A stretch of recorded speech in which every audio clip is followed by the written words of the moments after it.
How are you, darling, all right? The fortress is taken. It is over. You said this fortress would never fall while your men defend it. They still defend it. They have died defending it.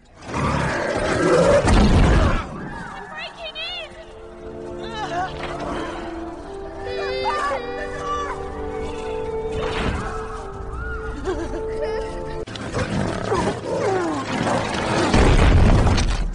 How are you, darling, all right? Ride out with me. Ride out and meet them. For death and glory. For your people. The sun is rising. The horn of Helm Hammerhand shall sound in the deep. One last time. Yes! Let this be the hour.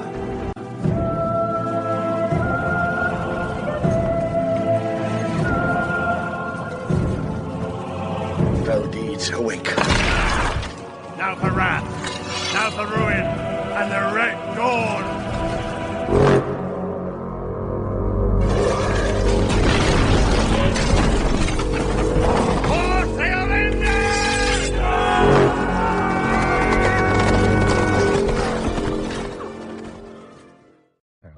Well, good morning. And what a weekend it was. How was your weekend? Yeah, interesting. Did you have your boys' night out? I thought about you. Yeah, I did. Yeah, it wasn't that good. Yeah, Really? It got all messed up. Well, you know, it's kind of weird. My in-laws have been living with me now. Now I forget what my wife's even like. I was yelling at my wife on the phone last night. I just said, I can't wait for you to get home because my wife left me for 2 weeks, so we're about a week into it. Yes. And I swear it's been the longest week of my life. No, Robin, you don't know. It's been the worst. What happened? You know me. I like things with my wife. I like the way my wife does things. Right. I don't want to. You're used to that. I didn't get married to live with my mother. I didn't get married to live with my mother-in-law and my You father-in-law. definitely didn't get married to live with your mother-in-law. You bet. My mother-in-law is something else, boy. She's great with those kids. Hey, let me preface this whole discussion. Yeah, say something good. And we got to, say something and bad. let's get this discussion off our chest early in the morning so that They can sleep through. yeah, right, because they're asleep now. Oh, you. But I'm slowly losing my mind. What a weekend. I know I'm depressed because all I do is sleep. So, it's just, I have my way of doing things and stuff. And I wake up in the morning and, God bless my father-in-law, who I love dearly. But, I just put in a new couch. You know what I mean? It's like, how you're having your cat's claws taken out so your couch won't get messed up? I just put in a new couch. It cost me. You can't cut off his feet. I can't cut his claws off, but he has his dirty, smelly feet up on my couch. And he insists on taking every newspaper in the house and piling it on the couch. Why is it and I that walk this has been going on for years? I keep telling him. It's like embarrassing, though, because you don't want to be like... I started feeling guilty. I said, gee, aren't my in-laws really nice to come up and take care of the kids and stuff very nice while my wife isn't here? And then I said, wait a second. Why am I so complimentary for them helping? My wife should be home.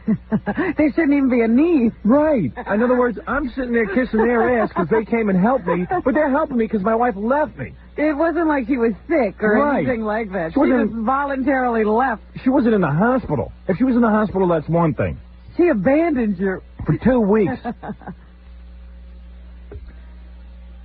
Oh, man. So you sort of started thinking they shouldn't even be here. And my wife, when she calls, she's so happy on the phone. It's like, I feel really good, and this is the greatest thing. It's so good. And I'm like, you know what? She's going to leave me.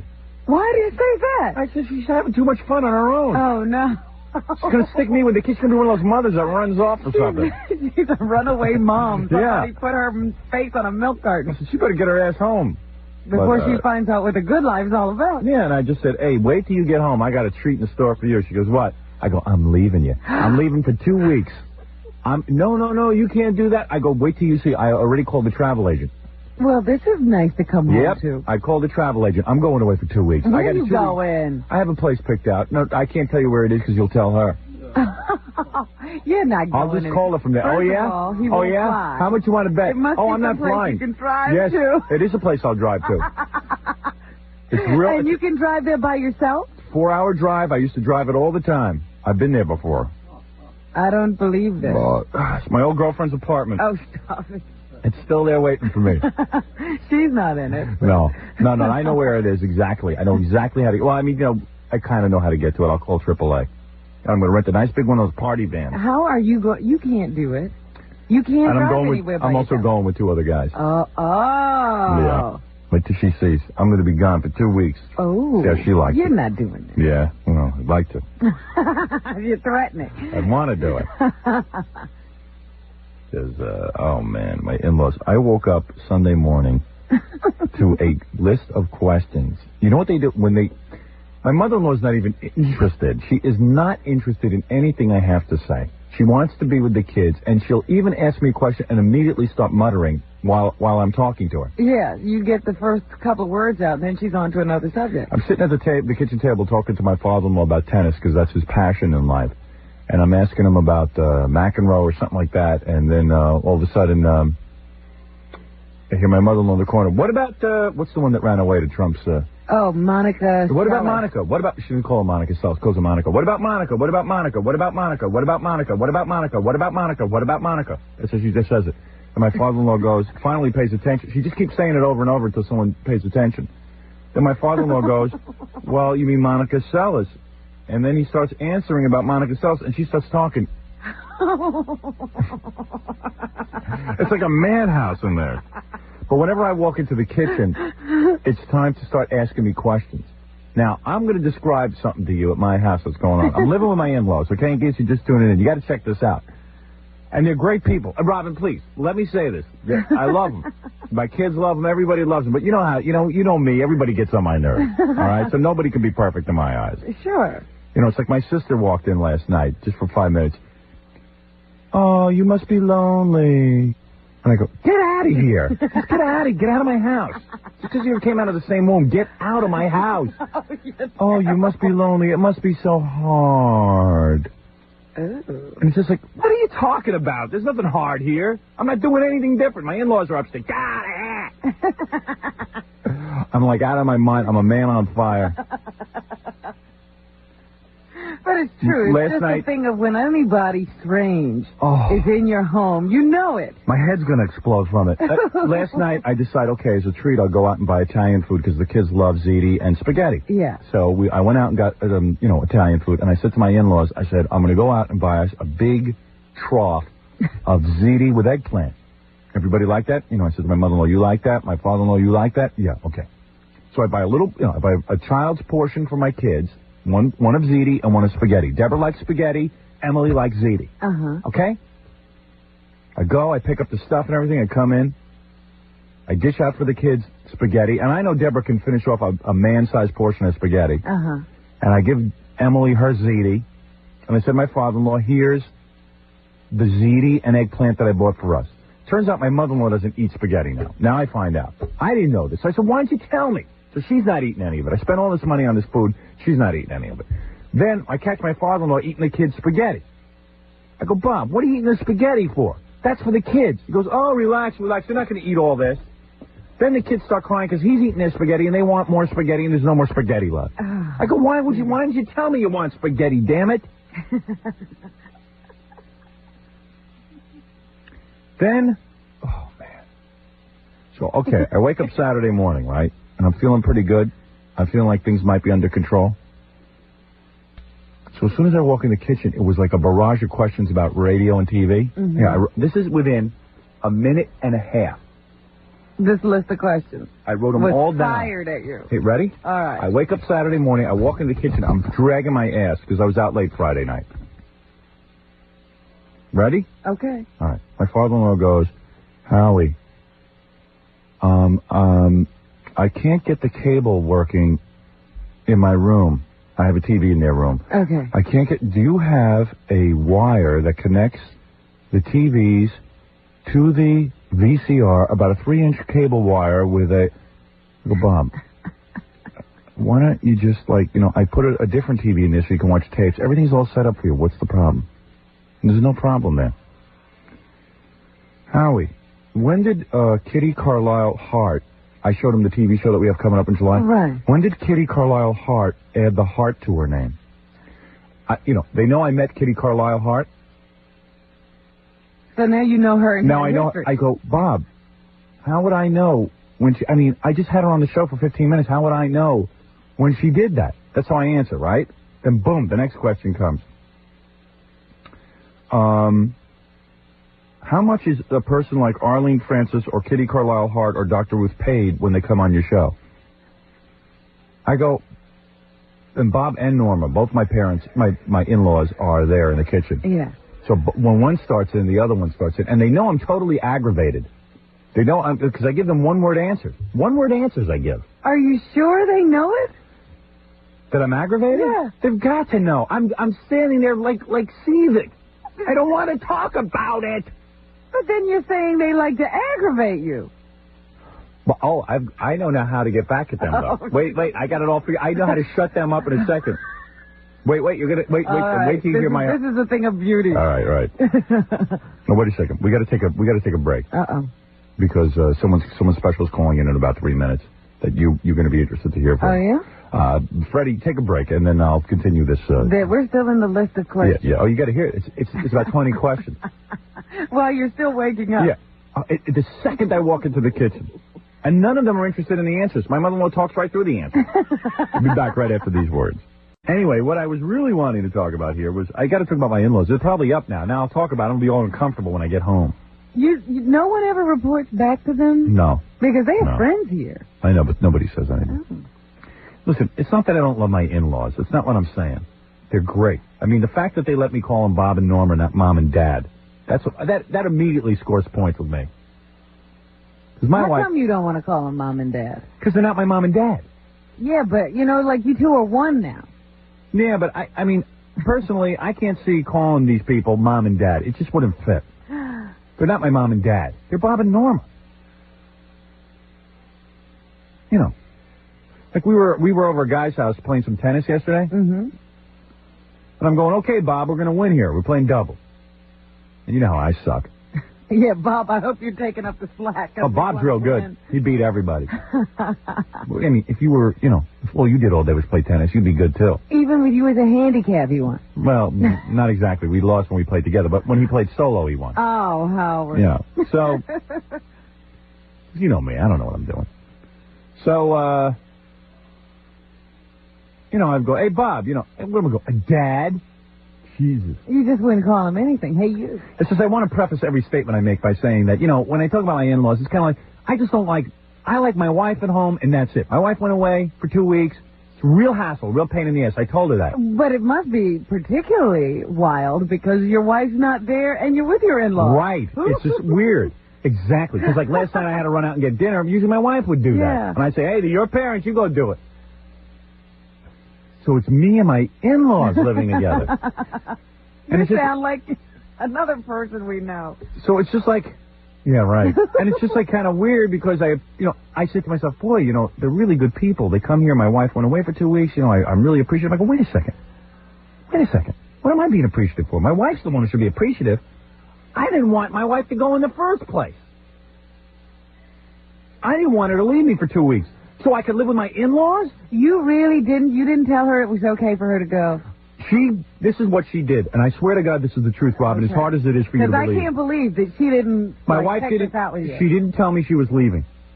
She didn't tell me, and she waited till about 2 weeks before she was leaving to say that she was going to go, and she had arranged the whole thing that her parents were going to come and help with the kids and stuff. And I said, wait a second. You kept this a secret from me for how long? Oh, a few months. I said, now listen, this is not right. She goes, well, because I knew you'd bitch and moan, and I go, listen, you're getting out of hand. I don't mind you going away, but take everyone with you. She should have made sure the children were out of the house, everything. I said, let me get this straight, Allison. So in other words, I'm going to have the kids, and I'm going to have my mother living with me. Something that I left the house at 18 years old and never returned. You're telling me I got to live with my mother? Oh, no, just for 3 days. And then you live with my parents. Your parents? Something you never wanted to do. Right. Because, my parents have my in-laws have so many questions. So many questions. Saturday morning, I wake up groggy, okay? I come downstairs, and I'm out of my mind groggy. And boom, boom, boom, boom, boom, boom, boom. Because my mother-in-law goes, oh, Howie, we haven't talked to you yet. Now, I know, she always says that. The whole time she's there, she always goes, oh, Howie, we haven't talked to you yet. We haven't had our chance to talk. We haven't had our chance to visit. That's right, to visit. To visit. Oh, we must visit. And like every once in a while, all she'll ever do to interact with me is go, how are you, darling? All right? All right, darling? She hasn't patted your head yet. She patted my arms. Oh. But my father-in-law is the guy who, like, walks around the house asking questions. He follows you. And then my mother-in-law hears, and she feels like she should be, like, listening. So she'll start chiming in with things across the room and going, what? So here is with a list of questions they asked me literally within a minute. Okay. Okay? Here they are. Saturday morning. On a Saturday morning. I walked downstairs. First they asked me about the cable antenna television. All right? I had to go through the remotes, the clickers, and my father-in-law needed wire. He needed 3-foot wire for the cable. Because the TV set didn't reach the cable outlet. He wanted to know how to connect her. Okay? That was number one. I said, how would I have these things? I don't have it. Well, why did you put a TV in there that wasn't hooked up He wanted to move the TV. Oh. And it didn't move far enough. Number one. They knew that I had Kitty Carlisle and Arlene Francis on the TV show that we're doing in July. My father-in-law says to me, when did Kitty Carlisle Hart change her name from Kitty Carlisle to Kitty Carlisle Hart? That's when I just said, Bob, how would I know that? I'm not friends. Just because she comes on the TV show doesn't mean I'm friends with her. I don't know when she did that. How would I know that? Doesn't that seem like kind of a... Now, they after I give an answer like that, they should sort of pick up that I don't want to talk about my life. I want to talk about their life. I want to talk about my kids. I don't want to talk about my TV and radio career. And quite frankly, who gives a fat rat's ass when Kitty Carlisle changed to Kitty Carlisle Hart? Then he says, how much does the TV show have to pay an Arlene Francis or a Kitty Carlisle Hart or a Dr. Ruth or a Bob Hope to come on? You know what? It's almost like they're the audience in a Donahue show, and you're the guest. No, you know what it's like? You know how our listeners call up with questions? Yeah. That's what my in-laws are like. They're like one of the listeners. But have you ever seen Donahue when he has those celebrities on? Yeah. People call up and they ask questions? Or stand up Yeah. and ask the most incredible questions. So I start giving one-word answers. I go, and I don't even put in, like, certain words. I go, like, this is the answer. Okay, so how much do they pay Bob Hope, Arlene Francis? I go, pay? Nothing. It's for promotion. Pay nothing for promotion. Okay, so it's, you know, and I act real dizzy when they ask me these questions. I go, what? And I make them repeat the question like 2 or 3 times, hoping that they'll get annoyed. Uh-huh. But they don't. They just barrel on. They don't seem to notice. All right. Then it was our producer, Dan, from the TV show was over Saturday because we were doing some editing. Yeah. Dan, what does he do for you?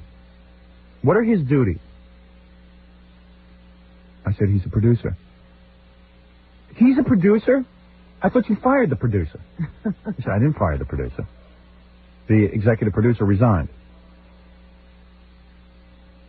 Oh. But what does Dan do? Well, he does a lot of stuff because we only have one guy. We're down to 2 people working on the TV show. What does he do? Well, he does a lot of the you get the frustration. I mean, yeah. How would you answer what Dan does? You know, he produces everything. Okay. My father-in-law said, "Well, he seems." I said, I respect him a lot. He's a good guy. My father-in-law goes, "Well, he seems like he works very hard for you." I said, "Right." We couldn't tell what he was doing. So my father-in-law then goes, "So I thought I got rid of them at that point, right? I figured, okay, I've really insufficiently answered their questions to the point where they must know that I'm annoyed, okay?" Yeah. My father-in-law, it's like rope-a-dope, you know, it's like boom, boom, boom, boom, boom. Then my father-in-law goes, the TV show with Bob Hope, how much promotion will they do around that show? What will they do to promote it? So I go, where do you think these questions come from? I don't know, but you've got to understand something. They're rapid fire, Robin.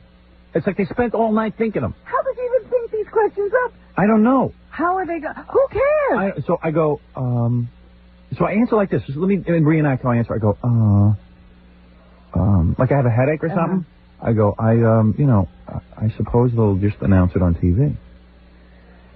And I answer that softly. Because any normal human being would reject conversation with me at this point. Hey, well, this is family. But we're only like a third of the way through the questions. Then my mother-in-law goes, "You must be so excited about Los Angeles. How will they promote that, darling? Oh, geez. How will they promote your arrival to Los Angeles?" I said, "They don't. I've asked them not to." What? I'd rather they give the money to us than spend it on promoting. Well, but don't you? Won't there be some sort of fanfare? They're from Boston. So I said, well, like a TV or something. TV or something. Like a TV or something. Yeah, right. It's that kind of. It's like that. And then I go, well, you see, what my philosophy is, and then all of a sudden, as I start to answer her, she starts saying, "Kids, what do you want for breakfast?"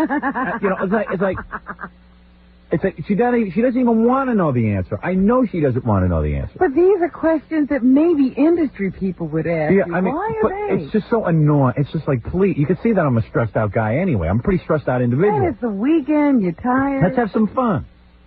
Want to be with your family. All right. So then the next question is, my father-in-law goes, "Howie," he calls me Howie. It's like waking up with Barbara Walters, It's like, "Howie, how much editing will you do around the show I just saw?" So then I go, "Bob, what do you mean?" "Well, how much editing does that show need to be prepared to go on the air?" I said, "Well, it's pretty well edited. It maybe one or two more places that have to be tightened up that I didn't like." Oh. Then he says, "How do you get guests for your show?" And my mother-in-law goes, "And yes, does anyone ever call you darling and ask?" Everything's darling. "Does anyone ever call you darling and ask to be on the show?" What?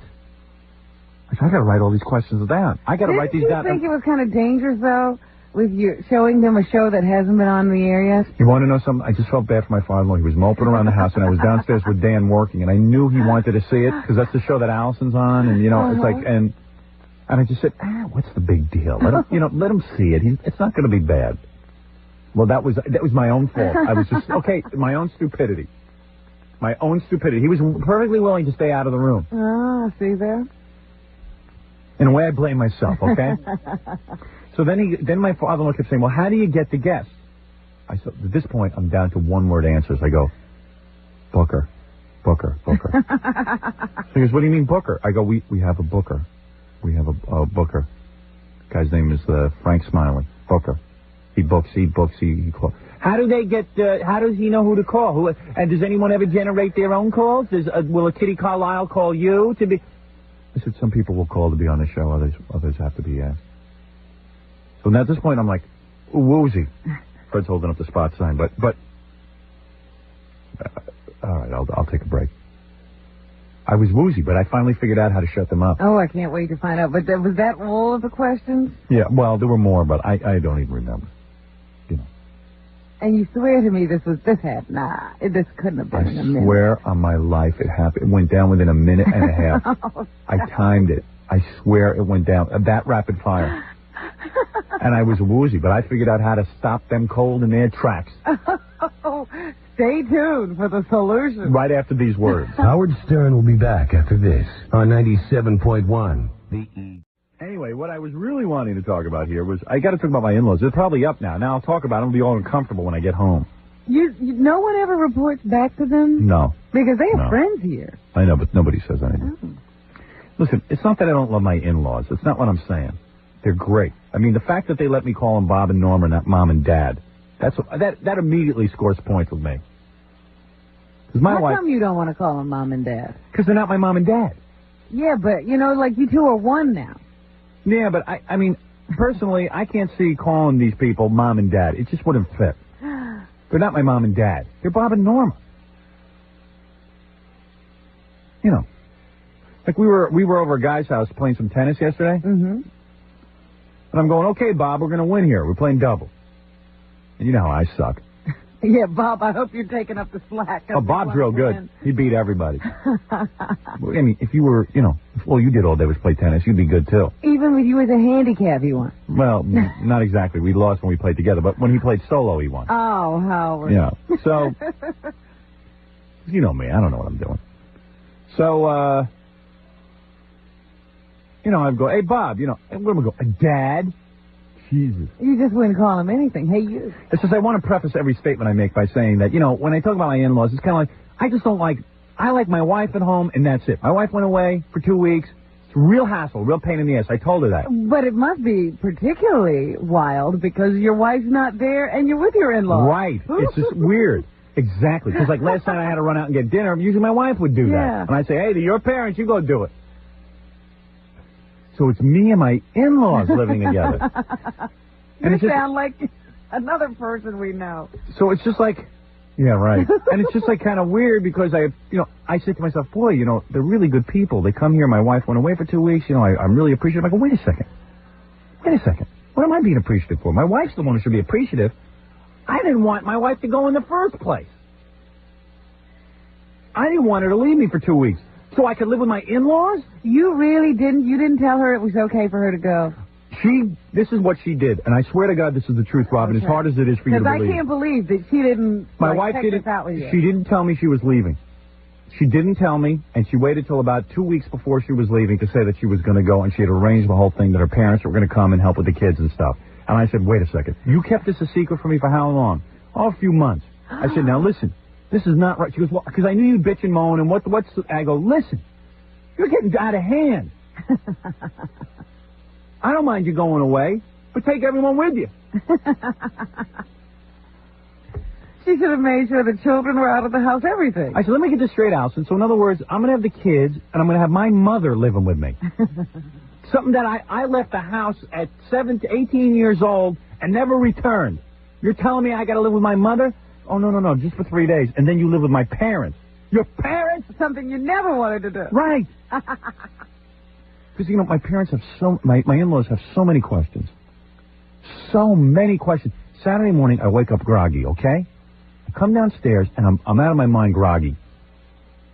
And boom, boom, boom, boom, boom, boom, boom. Because my mother goes, oh, Howie, we haven't talked to you yet.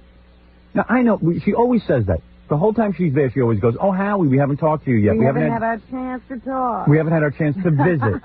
That's right, to visit. To visit. Oh, we must visit. And like every once in a while, all she'll ever do to interact with me is go, how are you, darling? All right? All right, darling? She hasn't patted your head yet. She patted my arms. Oh.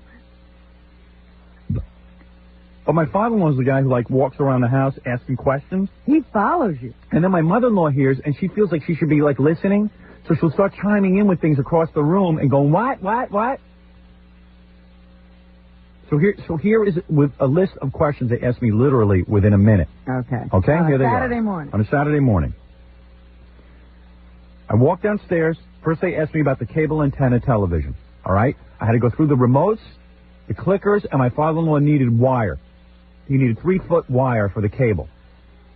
Because the TV set didn't reach the cable outlet. He wanted to know how to connect her. Okay? That was number one. I said, how would I have these things? I don't have it. Well, why did you put a TV in it that wasn't hooked up He already? wanted to move the TV. Oh. And it didn't move far enough. Number one. They knew that I had Kitty Carlisle and Arlene Francis on the TV show that we're doing in July. My father-in-law says to me, when did Kitty Carlisle Hart change her name from Kitty Carlisle to Kitty Carlisle Hart? That's when I just said, Bob, how would I know that? I'm not friends. Just because she comes on the TV show doesn't mean I'm friends with her. I don't know when she did that. How would I know that? Doesn't that seem like kind of a... Now, they after I give an answer like that, they should sort of pick up that I don't want to talk about my life. I want to talk about their life. I want to talk about my kids. I don't want to talk about my TV and radio career. And quite frankly, who gives a fat rat's ass when Kitty Carlisle changed to Kitty Carlisle Hart? Then he says, How much does the TV show have to pay an Arlene Francis or a Kitty Carlisle Hart or a Dr. Ruth or a Bob Hope to come on?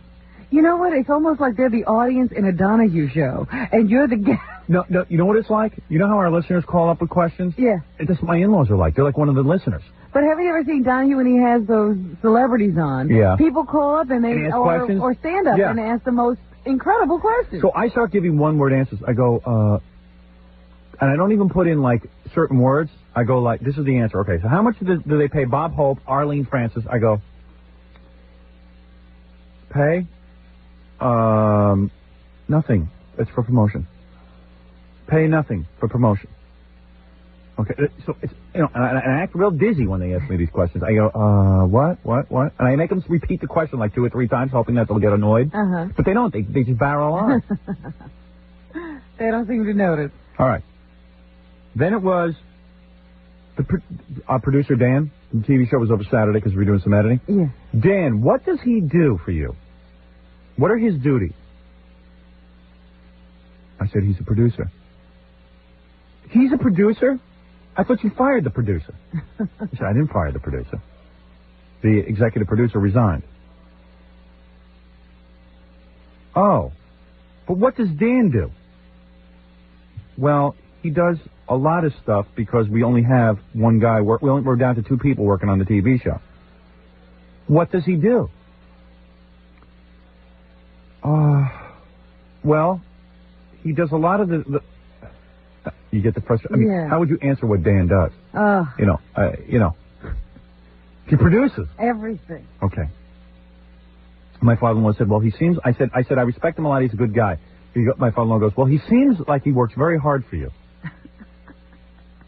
I said, right. We couldn't tell what he was doing. So my father-in-law then goes, so I thought I got rid of them at that point, right? I figured, okay, I've really insufficiently answered their questions to the point where they must know that I'm annoyed, okay? Yeah. My father-in-law, it's like rope-a-dope, you know, it's like boom, boom, boom, boom, boom. Then my father-in-law goes, the TV show with Bob Hope, how much promotion will they do around that show? What will they do to promote it? So I go, where do you think these questions come I don't know, from? but you got to understand something. They're rapid fire, Robin. It's like they spent all night thinking them. How does he even think these questions up? I don't know. How are they Who cares? So I go, so I answer like this. Just let me reenact how I answer. I go, like I have a headache or something. I go, I suppose they'll just announce it on TV. And I answer that softly. Because any normal human being would reject conversation with me at this point. Hey, but this is family. But we're only like a third of the way through the question. Then my mother-in-law goes, you must be so excited about Los Angeles. How will they promote that, darling? Oh, geez. How will they promote your arrival to Los Angeles? I said, they don't. I have asked them not to. What? I'd rather they give the money to us than spend it on promoting. Well, but won't there be some sort of fanfare? They're from Boston. So I said, well, like a TV or something. TV or something. Like a TV or something. Yeah, right. It's that kind of. It's like that. And then I go, well, you see, what my philosophy is, and then all of a sudden, as I start to answer her, she starts in, kids, what do you want for breakfast? It's like she doesn't even want to know the answer. I know she doesn't want to know the answer. But these are questions that maybe industry people would ask. Yeah, you. I mean, why are they? It's just so annoying. It's just like, please, you can see that I'm a stressed out guy anyway. I'm a pretty stressed out individual. And it's the weekend. You're tired. Let's have some fun. Want to be with your family. All right. So then the next question is, my father-in-law goes, Howie. He calls me Howie. It's like waking up with Barbara Walters, It's like, Howie, how much editing will you do around the show I just saw? So then I go, Bob, what do you mean? Well, how much editing does that show need to be prepared to go on the air? I said, well, it's pretty well edited. Maybe 1 or 2 more places that have to be tightened up that I didn't like. Oh. Then he says, how do you get guests for your show? And my mother-in-law goes, and yes, does anyone ever call you darling and ask, everything's darling. Does anyone ever call you darling and ask to be on the show? What? I gotta write all these questions down. I gotta write these down. Didn't you think it was kind of dangerous, though, with you showing them a show that hasn't been on the air yet? You want to know something? I just felt bad for my father-in-law. He was moping around the house, and I was downstairs with Dan working, and I knew he wanted to see it, because that's the show that Allison's on, and, it's like, and I just said, what's the big deal? Let him, let him see it. It's not going to be bad. Well, that was my own fault. I was just, my own stupidity. My own stupidity. He was perfectly willing to stay out of the room. Oh, see there? In a way, I blame myself, okay? So then my father-in-law kept saying, well, how do you get the guests? I said, at this point, I'm down to one-word answers. I go, Booker. So he goes, what do you mean Booker? I go, we have a Booker. We have a Booker. The guy's name is Frank Smiley. Booker. He books, he calls. How do they get, how does he know who to call? And does anyone ever generate their own calls? Will a Kitty Carlisle call you to be... I said, some people will call to be on the show, others have to be asked. So now at this point, I'm like, woozy. Fred's holding up the spot sign, but all right, I'll take a break. I was woozy, but I finally figured out how to shut them up. Oh, I can't wait to find out. But was that all of the questions? Yeah, well, there were more, but I don't even remember. And you swear to me this couldn't have been in a minute. I swear on my life it happened. It went down within a minute and a half. Oh, I timed it. I swear it went down. That rapid fire. And I was woozy, but I figured out how to stop them cold in their tracks. Oh, stay tuned for the solution. Right after these words. Howard Stern will be back after this on 97.1 The Eagle. I'm on a very busy schedule. Now listen, I was listening to you all morning. My mother, everyone. And I'm not complaining. Baby, and only your mother can tell you this. Ma, look, it was a pain in the ass Listen, to have my wife leave for 2 weeks. let me tell you something. The idea Who has people that come in? I'm not complaining about my wife and my relationship. I'm saying, and I'm not complaining about my in-laws. I appreciate what they're doing, but they're not doing it for me. They're doing it for their daughter. Yeah, well, they're doing it for you too. No. Let me explain something to you, Mom. Howard. I mean, who could go out on a Friday night and leave their children and so on and so forth? What? Didn't you go out Friday night? I went out you see, I was just in here talking to Gary Wednesday night. He wanted me to go somewhere with him. Yeah. It's the start of our vacation. I said, I don't think I can because my wife now has left, so I got a jail sentence too. I can't go out because I'll feel guilty. 2 weeks. No, let me tell you something, Mom. When do you ever leave Dad for 2 weeks when we were kids? Never, ever. I did if I had to. You never had to. You never had to. Oh, absolutely. And listen, you're a I'm not complaining. baby, I think I like. want to hear another I'm word not a baby. I'm just saying that when I'm living with anybody for more than 2 weeks, poor thing. My in-laws ask a lot of questions. That's They're all. living with you. You're not living with them. I'm not complaining about them. You seem to have a problem. I'm just pointing out some of their idiosyncrasies.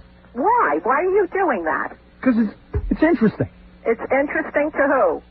To Robin. Oh, to Robin? Robin likes this? Yeah. Believe me, Robin would thank her lucky stars if she had somebody to come in and take over. And I told him I wanted to go where he was. He could have had my apartment this weekend. Yeah, I would have done that. You see that? Yeah, Robin? good. You're absolutely right. You're a swamp. I didn't ask for any of this. I have a home with a wife and kids. You still have the home and the wife and the kids. No, I don't have the wife. I don't have the wife. I'm surprised at you, Howard. No, I'm not surprised at me at all. I'm just saying that I have to act like some kind of martyr because I'm living with my in-laws. Every minute with questions about my TV show and my radio show. They're interested in you. Well, you know what I'm going to do in this today? After I hang up with you, we're going to call my in-laws, Robin. I decided. Yeah. And they can ask all the questions they want. Oh, they can ask the questions now. Right. When you're ready to talk. I'm ready to talk. That's it, Robin. On his turn. No, not you. I'm talking about my in-laws. You're not talking about me? No. Are you following me? I can't hear you, Howard. Why can't you hear me? What did you just say? You talk so much I can't No, you're hear. busy talking. I would like to talk, but you never let me. Your voice melts my headphones if you talk too long. You're very loud. Very loud. Very abrasive. Oh. No, listen. What I am saying is. Yes, let's hear this. Why are you calling? What is the purpose of your call, by the way? I feel you're a big baby. That's the purpose. Okay, well, why do you feel I'm a baby? Because you're constantly complaining. You're constantly complaining. About what? I'm not complaining. And this time, you have absolutely no right to complain. You should be saying very, very nice things. In fact, you shouldn't be saying anything. No, my wife left me so I can live with her parents. My wife should go live with her parents. Howard, for Do you understand my point, sake. Robin? Listen, your wife... I know what you're saying, and I know what she's saying as well. No, my mother doesn't understand Robin, anything. you know what Allison is doing, and you know how important it is. Absolutely. Yeah, she's resting so she can be away from me. She sounded very good when I talked to her on the phone. She sounds great. She's having a great time. That's good. That's all right. I need a rest, too. You should see where I'm going for 2 weeks. You really do need a rest. Yeah, I do. I'll tell you something. But I went out Friday night, and it was just so weird. I wanted a man's night out. Yeah. And then I felt guilty going because it was like, hey, I'm walking out of the house. But meanwhile, they had everything under control. The kids were asleep. Yeah. So why did you feel bad? No, it's just like, if you want to go somewhere, it's like... He felt bad, but because I'm living with my mommy and daddy. So, if you felt bad, you wouldn't have left.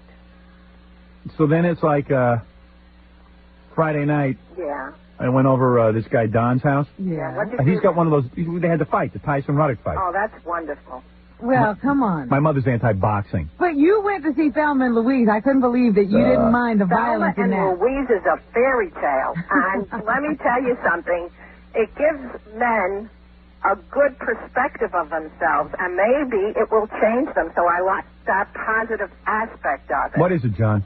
Your wife's on the phone. My wife? Really? Oh. Now, how did that happen? Ma, could you hit that note again? Because my headphones need a little... They got a little...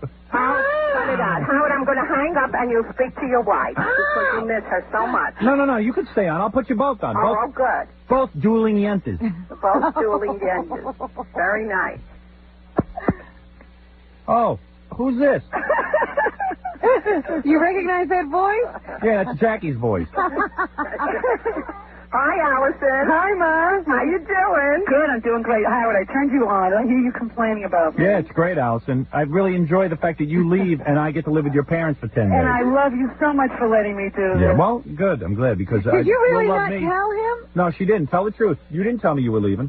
She told you at the right time. No, I wanted to make the arrangements so he didn't completely go berserk. I instructed her to do what she did. Yeah. Hey, Ma, why don't you butt out of my life? Really, I know how my to mother's... handle you, Howard. Yeah, you know what? You don't. I will resent this. Howard, you were not in the dark at all. I was in the You said to me, dark. what are you planning? And I said, I'm making arrangements because I wasn't going to do it if it wasn't taken care of. Wait, don't you have to go rest, Allison, for me? I'm in the middle of You it. need a rest. By the way, I'm having a deep rest with your parents. Let me tell you, we're having a real party. Tell her what you're going to do for 2 weeks. Oh, I'm going away for 2 weeks. I'm now making plans. I got two guys who want to go away with me. I'm going away. The house. I'm not the least bit worried. Oh, I'm leaving. Oh, wait till you see. You're in for a big shock when you get home. Make a big party. You're in for a big shock when I Hey, get listen, home. later on in the show, you might be curious, Allison. I'll be talking to your parents. All the questions they want to ask me, they can ask me on the air. So that's going to be an interesting half hour. If they ignored him, voyage party for Howard. If they ignored you, Howard, you'd be so upset. No, it's not ignoring. It's just let's have some fun. Enough with the radio and TV questions. I don't know why Kitty Carlisle Hart changed her name. You know that you can't be asked questions. It's questions that I couldn't possibly know the answer to. They're meaningless questions. They're meaningless questions. Are you listening to me? Your father with that VCR, Listen, Allison. They're not meaningless questions. They're conversation. Did you tell your father not to put newspapers on my new couch? Would you call him up and tell him that? Newspapers? He doesn't listen to me. You did that? He does them all over my new couch. Oh, it's all right. God, what a baby. If I knew all of the answers to your father's questions, I'd win $64,000. But don't you understand? You're getting yourself crazy. You're putting pressure on yourself that you have to have the answers. He's just No, conversing. but I figured out a way to shut your parents up quick. What is this way you discuss? Here's what I do. They start in with a laundry list of questions about my career that they don't even want to know the answer to. Now, this is what I say to them. Listen to this. You listening, Ma? Yeah, I'm listening. I turn to Allison's parents and I go, hey, tell me about your family. Tell me what's going on. I asked them about their family circle. I asked them about, I started asking them I asked them personal questions. Yeah. Your mother's head explodes. She's like, I don't want to. I got my in-laws coming over tomorrow. Boy, I'm going to have a great vacation, huh, Robin? Oh, yeah. With the family in, you're going to have a wonderful time. You have no idea how annoying they are, and there's no hiding from them. Well, how can you? They're everywhere. My brother-in-law is coming in. And you're going to have to entertain, because now the guys are going to be there, Bob and Bruce. I'll do anything to get out of this. I know guys make jokes about their families coming over. Uh-huh.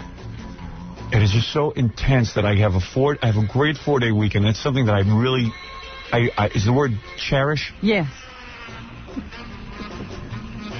I really live for, you know how I live for that, Gary. Can't you just go and, I mean, I know it's not the same 4 days, but can't you just go and lock yourself away from them for a while? Yeah, but then all of a sudden there's a whole vibe that I'm like an unfriendly guy and I don't want to see them. The whole day. You know, that every really, moment. And they stay till Sunday. It's like so bad. It really makes it worse if he locks himself away for a while. Because then when he finally comes out, you should see it. They follow him around. Right. They follow me around. And, you know, I just can't wait to have some downtime. I don't get any downtime. Between this TV show and yelling and screaming. My father-in-law and my brother-in-law and then they're going to sleep in the boathouse, Fred. As you call it. No, they're going to sleep in that room. Then I got my mother-in-law is going to be next to the kids. Yeah. And my sister-in-law. And my brother-in-law is the kind of guy who will come into my office where I set up an office so I can be alone. And he'll just sit there and stare at me. Yeah. Like a mental patient. And then look, I should get into this after the commercials. Well, maybe they can hang out with each other now, though. Yeah, can't you just no, they won't. I'll tell you exactly what's going to happen. But let me tell you. That's a good suggestion, Robin. Theoretically, that should work. Yeah. Because they don't see each other all that much either. They don't want to see each other. They don't even know that. 1-800-MATCH. They won't even enjoy being together. Oh, dear. No, my in-laws. You see, Thanksgiving to me is like such a great holiday. The wildest holiday of the year. And I like the idea of the family getting together on Thursday and having, a meal together. Sure. I like that. That's enough, though. Yeah. But my problem is my in-laws live in Florida. And, which is interesting in itself. Why did you say that's interesting? Because at a fairly young age, they moved down there and got a one-bedroom apartment. Where they say they want everyone to visit them, but how do you visit somebody with a one-bedroom apartment when you have kids and a wife and they have 4 children? Mm-hmm. They have 4 children. So in order to get together in Florida, my mother-in-law always says, why doesn't everyone come down at the same time? And then gets overwhelmed in a day. She's by a day, she's ready for a mental institution. She's totally overwhelmed. And you know what? She doesn't want, I say to my wife, your mother doesn't want all of us down there. She goes, I resent that. Why are you saying these things about my mother? I go, I'm just saying. Your parents, all right, if they didn't have the means to buy a bigger place, I understand. But they have the means. Years ago when they moved down there, they bought that place for nothing. They could have gotten a bigger place. Uh-huh. I said, your parents had the means to buy a bigger place, right? Will you give me that? Yes, my wife says. I said, okay. They've got 4 children, son-in-law, 2 grandchildren. Well, they didn't have all that when they bought the place. 4 children. 4 My mother still keeps a 3-bedroom house. You know why? You might come home? She has this vision that, like, she's going to be entertaining us. Or no one has slept there since my 18th birthday. And you all live right here. You have your own home right here. But my mother refused to, sort of, like, move into a 1-bedroom. Uh-huh. She has this fantasy that her grandchildren are going to sleep over, and then as soon as we ask her if they have a sleepover with the grandchildren, she's like, ah! She's another overwhelmed person. My mother's the same way, believe me. My mother once has never said to me, can I have the kids for a night? She don't want it. But she keeps that 3-bedroom. And just in case you might get the urge. My bedroom is a shrine to me. You walk in, there's pictures and posters, and it's a shrine. What is Ellen's bedroom like? Ellen doesn't really even have a bedroom because with the house, when we moved out of Roosevelt, Ellen was already in college. Oh, really? Oh, you're kidding. I didn't know that. She had a room that she slept in, but it never really was her bedroom. Mm. And my mother turned that into, like, her, her little private area to get away from my father's smelly snoring and feet and all that stuff. Uh-huh. So, she has, like, her own room almost. They're almost in separate rooms. It's pretty funny. And they got this little tiny bathroom in their room, which is like a big deal to them, because when we lived in Roosevelt, we never had a bathroom in my parents' room. Right, they had the one bathroom everybody shared. Yeah, oh, man. Which was real bad for masturbation. But, my father would go up every night and make in his bathroom when he'd come home from work. And, smell it up. And my mother would yell because he smelled up the bedroom, because it's right in the bedroom. It's not a big house. My parents didn't have a lot of money. And, it's like the same argument for like 25 years. So now my mother finally just moved out of the room, almost. Yeah. But she's another one that has this room, But at least she has a room in case her grandchildren ever do sleep over. Yeah.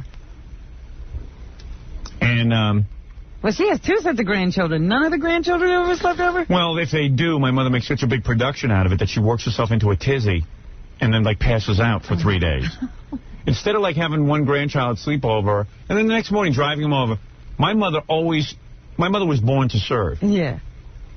One thing about my mother, you sleep over, man, she'll feed you into a frenzy. She'll be cooking for 3 days to prepare for you to come, and then she'll be totally exhausted and drained and can't have anyone over. Instead of, like, if she has one of the kids over, instead of just having them over, give them some out of a box to eat, my mother start cooking and take them for the next 2 days and take them on trips, and she'll be, like, completely exhausted and never do it again. But my mother-in-law is the same way. She's a big talker. Oh, darling, why don't you all come here for the holidays? With that Boston accent. And she doesn't want anyone there. Let me ask you something, Robin. Yeah. If someone says, hey, I want to date women, all right, and they never shower, and they wear smelly same clothes, and they let their weight go, do they really want to date a woman? They really want to date women, no. If my mother-in-law says, hey, come to us, but she has a 1-bedroom, does she really want 4 people coming in a 1-bedroom? There is a message there. Okay. So I say that to my wife, and my wife gets all insulted. She wants you to come, but not stay with her. And why did she move so far away to Florida while her children... And then her children are all over the country now. And then she'll piss and moan about that, but meanwhile, she's the one who started it. She moved away from everyone. She did it first. Yeah, right. She ran away. But you always said you had a feeling about people who move away from their families. Oh, yeah. What is that? I feel they don't want to be with them. That's what I feel. You're supposed to stay wherever your family is? My mother-in-law is one of those people who should have had 2 children, but she didn't know it. Oh. She got too many kids. There's too many freaking kids. But they're all grown now. Yeah, now, I mean, but... So she wants a little privacy. Yeah, she wants privacy from them. I think she wanted privacy when they were young. She's had enough invasive on us. But then they all converge now. First of all, that's a big mistake. My mother-in-law likes to monopolize my children. Yes. Which is fine by me. You know I love that. Yeah. I ain't looking for any interaction. But, this is also a time when you could have a little more time for your children. True, but okay. My mother-in-law comes, she literally hovers. If there is 2 inches on the planet, and the kids are taking up 1 inch, my mother-in-law will take up the other inch. and you know what I mean? Or if there's tons of acres around, she'll be in the same space. She almost occupies the same space. She wants to get her fill of the children. To the point that one day those kids are going to turn around and punch her in the face, and that's going to be the end of it. 4 days of this. Why do we have to have Thanksgiving? Some days I wish the Mayflower had sunk and nobody had we just had Indians. It's so funny because the other day, it was like last Friday, everybody was in the elevator and somebody said, thank God it's Friday. And I said, yeah, and we only have a short week next week, only 3 days. Right. And from the back of the elevator, this strange voice said, yeah, but we have to spend it with our family. That was me. Yeah, that's the downer. Oh, man. I like the Thursday. I like the Thursday thing. My cousin's coming over, and, that's fine. Some family, and that's it. That's it.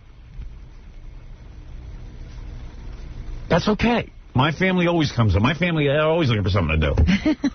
You know what I'm saying? You understand what I'm saying? Yeah. I know you do. So that's fine. But then, my in-laws and my brother-in-law and my sister-in-law are there, and they... But what do you want them to do for Thanksgiving? I want them to stay home. Or if they come for a day. Live in the area. Well, that's a long trip for 1 day. To me, I would be so excited that after we did the show today, me and you would exchange our conversation. We always have a good time. Yeah.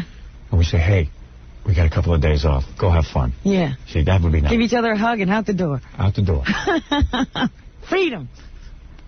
Freedom for 4 days to forget about our miserable lives. Act like normal people. Right. Sleep late. Tonight maybe I'll rent some movies and hang out. Maybe even stay up. Yeah, I might even stay up till 2 in the morning. See? You know what I'm saying? Yeah. See, it's the wildest night of the year. I might even go see Jackie's show tonight. Man. I don't know. I might go completely insane. I tell you, go out. Yeah, that'll happen. Anyways, yeah. How come, like, if they're going to stay over for 4 days, right? And don't they get bored after a while? Oh, yeah. Can't you just throw them the keys to the Jeep and say, like, hey, there's a movie playing or there's a mall nearby? No. What happens is this. My father-in-law immediately slumps into my new couch. And he starts to put newspapers and books and crossword puzzles and pencils and pens all over the couch. It's like he has toys. Yeah, he lays there and can't wait, and he starts reprogramming the VCRs, and we don't do it right. I mean, this is like, it gets really annoying. He's going to help us. He starts hanging tennis balls from the garage so we know how far to pull up the car. I mean, it's just like incredible. Yeah, he starts looking for projects. Yeah, and he just lays there. And my brother-in-law is a sports fanatic. You can't tell by his physique. He likes to watch sports, not play them. So then he parks in front of the TV? And he parks in front of it and lays there and goes into and feels free about opening the refrigerator and picking through the food. And every time I walk into, here's what happens. I start hiding from them, right? So my mother-in-law's with the kids, and my sister-in-law, I don't know, she's like a hippie. She walks around. I don't know what she does. But they're all over the place. Every room you go into. And they're sloppy. There. Very sloppy. Really? Very sloppy. I thought that was you. That is me, but that's my house. I don't need more slobs. And they're real sloppy. And then when meals happen, I never eat a meal with them. But you got to understand the pressure of that. By not eating a meal with them, you feel very guilty. You know, you feel that you're being unfriendly. Yeah. But why don't you don't eat with them because you eat differently, or because you because I can't take it. But you don't eat with anybody anyway. I mean, you really don't. I don't. Sit down and have meals. No, I can't. I don't even. I have a hard time even sitting and eating with the kids, but I do it because it's the right thing to do. Yeah. It's my kids. But I need to be alone, and I need to think constantly. I just need to be alone. I need to have a family, but I need to be alone from them. You're amazing. Can I just make a... I need, and I've built a fortress of solitude in my basement. Yeah. I really have. I've dug a tunnel through my house. I mean, that whole basement is yours. Yeah, that's my room. And I sit down there with my TV set and my bowl of food. I've even put water down there. I put bottles of water down there every week. I go home. Like you could live there if, the world should end. You could go down there and live. Yeah, for a good couple of years and then come out of my hole when I'm ready. You got canned goods? Canned goods, salmon. I got salmon down there, water. That back door is always locked, but I'm convinced there's a bunker behind there. Yeah, I know. So anyway, do I have to break, Fred? Yes. Oh, wait till you hear this Thanksgiving. What it's going to be like. It's going to be so bad. I'm going to be so miserable when I get back. Wait and see on Monday if I'm not angry. Monday's going to be... Gary, clear the deck.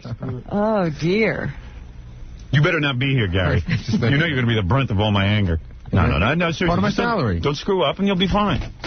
It'll fall on Fred or Jackie. You know that, right? Yeah, of course. Or it'll fall on somebody. Or it'll just go around. Right. It'll keep going around wildly. Yeah, he'll probably do everybody that day. Right. He'll feel so bad. It could be a real bad Monday. It could be a wild show. I guess we should cancel our surprise visit to your house, huh? Right.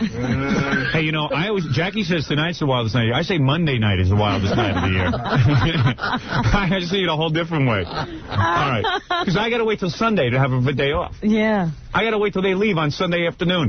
Then my vacation begins, except it's over. Right. So it's time for you to go to bed now. Damn, why didn't I just stay here? You'd rather work Friday, I'll bet. Right. I'd rather just come in here and read the paper, and if Gary can get one. All right, listen, let me take a break. Am I on schedule so far? Yeah, and when you come back, you know what? I'm going to help you out. I think I have a solution. Oh, good. Oh, to my problem. Really? Well, Baba Booey. This will be interesting. We'll be back right after these words. You don't know nothing about me, buckwheat. Hey, yo, come over here. I'll put something right in your big fat mouth. Blacks like you to rebound me to shape of me in the day. You sound like you got an ass in your mouth. Oh, jack off. You don't know my pain. Oh, yeah? What about you and your big little funky mouth?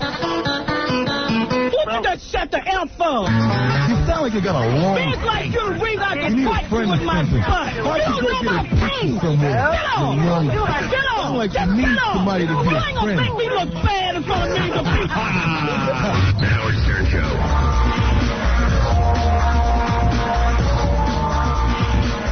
Is that you, my dear? Yes, darling. I'm in a great hurry today. I'm cooking for the holidays, and I told you she's preparing. I hear you. What is your problem? Complain.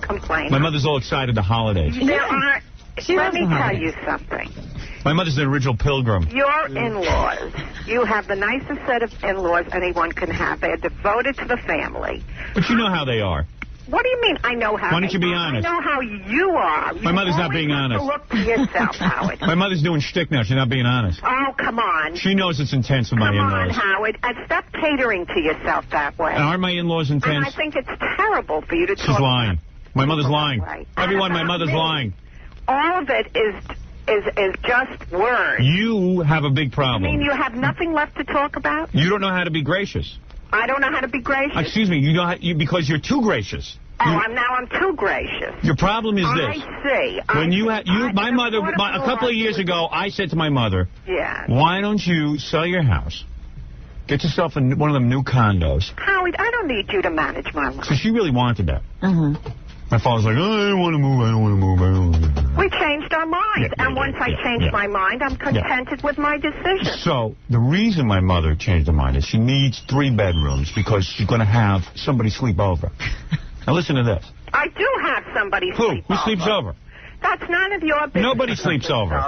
She never has anybody sleeping over. I certainly do have people sleep over. Who? And that's not why I have the extra room. It just happens to How come she doesn't take some of your in-laws in? She got an extra room. Oh, I'm going to give her all of them. Your in-laws have an extra room, too. They don't have a 1-bedroom. They have a 2-bedroom apartment. No, they don't. They converted it into a study. So we all have to sleep in the living room. Bedroom.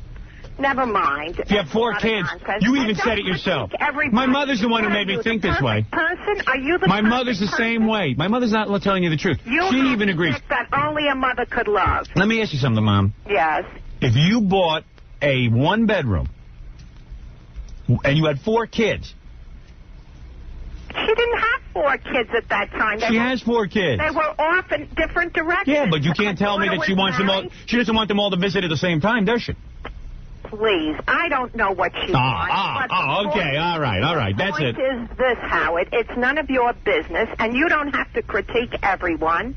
What are you, the llama of the family? No. I just said to my friend, Robin. Hey, I'm the llama of the family, actually. What you think you the are. Dalai Lama. You assume that role. You know I've taken over the leadership role in the family. Act like a person. You know I've taken over the leadership role in the family since Dad stopped working. You're taking over the leadership? Who put you in that role? You know I'm the leader of the family. You know I am. Till I put you there. I'm putting you in an old age home. That's where I'm going to put you. Stop that. Anyway, believe me, I can't wait for the day to lock her up. Oh, wait. You know who's going to be locked up. Right.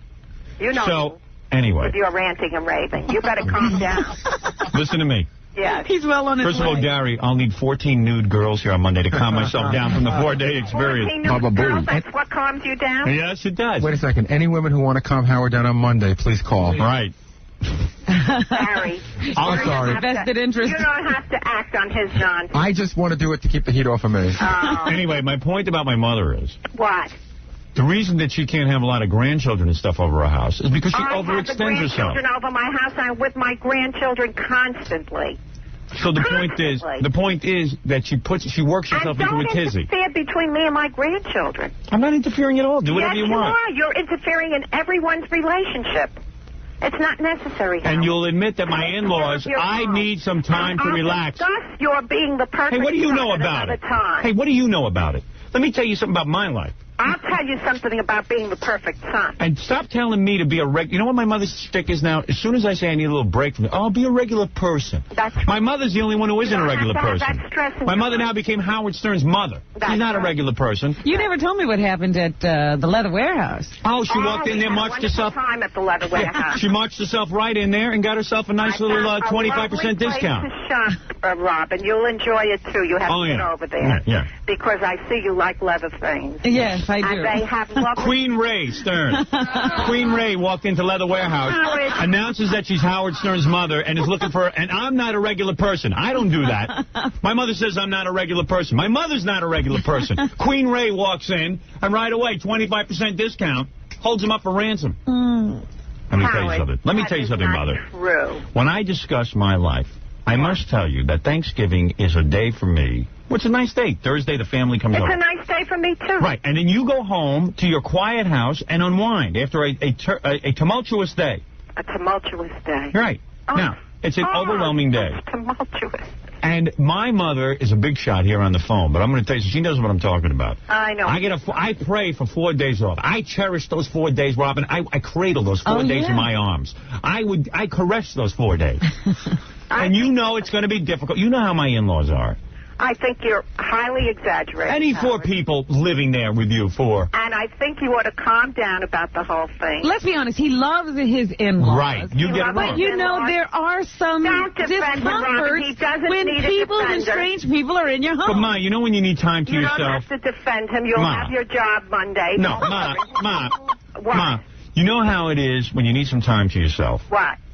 You don't know that. Plenty of time. If I go downstairs to myself, they right away start talking that I don't want to be the family. If you want to live on an island, go live on an island. This is the real world, Howard. I never saw you have anyone over for 4 days. In your life, I never saw you do that. People in your life. Your whole marriage, I never saw you have 4 people over at the same time. I never saw it. You never saw it? No. Well, when did you ever have 4 people staying with you? You have a very short-term memory. Yeah, who did you have staying with you? That's not the problem. Who I had. Yeah, you never did.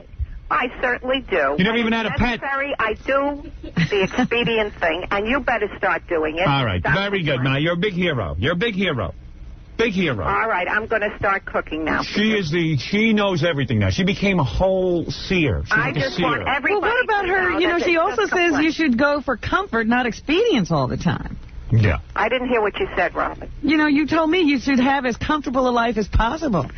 And believe me, nobody has more comfortable a life than he does. All right, very good. For sure. Oh, you're off your rocker. You know what it is? You're losing brain cells. That's the problem. Oh, stop it. Is that's the answer, Howard? You're getting very old. That's all. By belittling me, that raises you, right? You're getting very old. Oh, I'm ashamed of you. Tell Robin about the bathroom. You know, my old man used to come home from work. All I was talking about was... What kind of a subject is this? My old man used to work his ass off. With your father in the bathroom. My old man used to work his ass off 14, 15 hours a day, right? He'd get done with work, then he'd have to go on the subway, and then he'd have to drive home from the subway. Yeah. It was an unbelievable schedule. And the man would come in and eat, and then he had to go... And you wouldn't stop bothering him from the minute he walked in the door. Oh, my father considered it bothering if I asked him a question. Oh, no, you didn't ask just questions. And let me tell you, it's a good thing that I was there to take his abuse, or else you would have been taking it. Oh, come on. When I left to go for college, my mother really was in for a treat. Since he's retired. What was that? Very well together. Yeah. Let me tell you something. Your interference. My father used to come home and eat dinner, and I'd say, hey, Dad, how you doing, man? What went on at work? Shut up. Shut up, you idiot. Well, what would Howard do? I would ask him questions. I would ask him questions about his business, about his partner. Shut up. Don't you ask. Who are you? You're a punk. You're a little kid. Don't you talk about my partner. I'll talk to your mother. Why don't you learn to listen? The man came home the same way you talk. And then when I left for college, my mother got the abuse. Your father would come home. The minute he'd open up the door, you'd be at him. What's wrong with that? I was excited to see my father. He hadn't even had his dinner. I'm excited to see my father. What is the big deal? You were excited to see your father. That's true. But you had to... Oh, that was considered a negative in my household. As usual, Howard, it's your feeling. Let me tell you something. Yes. I'd come home, my old man would sit down. I'd sit at the table with him. I was excited to see my father. Are you ready to say goodbye to me? Yeah, you know what? I'm going to do much better without you interfering. I would sit at the table. Gary, you're so lucky I called because it let you off the hook. Thank you. I appreciate it. I'd sit at the table, and I'd say to my old man, would sometimes... All right, thank you. Thank you. Thank you very much. Yeah. Happy Thanksgiving. Happy Thanksgiving. I'm looking forward to it. All of you. I'll see you tomorrow, Howard, and behave Very good. Yeah, I'll behave myself. Company manners. Why don't you behave yourself? Company manners. See if you can find more sponsors to go nudge. All right, thank you. Bye-bye. All right, very good. All right, there's my mother. There's my nightmare. Anyway, so let me get back to this. Let me tell you something. My mother's a big wise ass. I realize the family dynamic now. My sister went off to college. My old man would come home angry from a day's work. And I don't blame the guy. He was hungry, completely whipped. Yeah. And he really wanted to yell at my mother. But I would sit down, and because I knew he wanted to yell at my mother, I would become the focus, the buffoon, if you will. So my father's cheer him up? Yeah, trying to cheer him up. And then my father would start yelling at me. He'd just scream and scream and scream at me and tell me what an idiot I was. But if I hadn't have been there, God bless me, because otherwise he would have been yelling at my mother nonstop. Oh. Because he'd come home angry. Hey, I come home angry from work. Who isn't angry? I do the same thing. I come home from those Friday TV shows. I eat dinner at 10 o'clock. I'm sitting there. Shut up, you idiot. Yeah. So anyway, I yelled at my wife for an hour and a half after we taped our TV show, the Christmas special. Oh, really? Yeah. Yeah, that was a tough one. Yeah. I went home and passed out. I yelled at her for over an hour and a half. Ask her. She said it was so relentless. But I had to yell. And afterwards I said, you know what? I feel much better now. Thank you, honey. Thank you, honey. But me, stupid me as a kid, I used to sit there and take it from my father. But then my father would eat up, and then every night he'd go to the bathroom, and they had the bathroom in his room. You know, they had that little bathroom that they were so proud of in the bedroom. And my old man, of course, if you saw the bathroom was 2 inches long. Yeah. So, and then, like, you know, my mother would go upstairs and scream for a half hour that it smelled. Because the whole bedroom smelled. And my old man would go, hey, what is this? And, you know, it's my same nightmare in my own home. In my house, I put in a special toilet that sucks the smelly air right down into the water. You saw it, Gary, right? That's right. I did see it. It's a toilet. You guys can get it, too. It's made by Kohler. Yeah. It draws all wind. It's a wind that has escaped. It's a downwind. Does it feel good? No, it doesn't feel good at all. It's very annoying. It's very cold feeling. It's an eerie feeling to hear that. Does it work?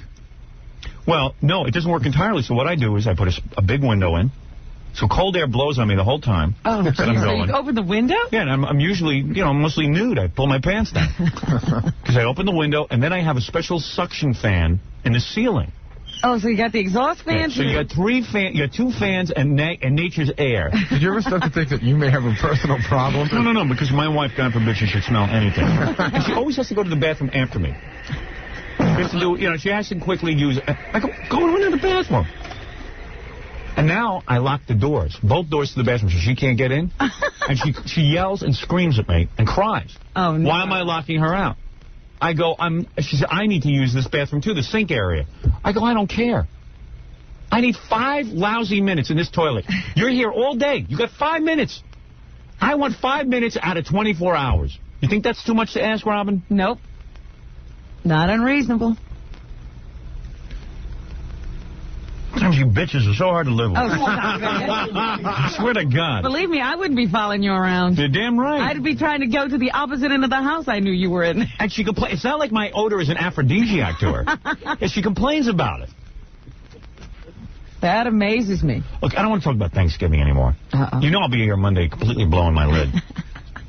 What is it? I was just going to give you my solution very quickly. All right. Okay. You say your brother-in-law's really into sports, and your father-in-law's into doing a bunch of stuff. You have a friend, like your friend Neil, right? They live in the tri-state area. There's Knick games, Net games, Devils games. You don't understand. You can get them tickets for that, or you can send your in-laws to see a great Broadway play. No, I've done that. They don't want to do that.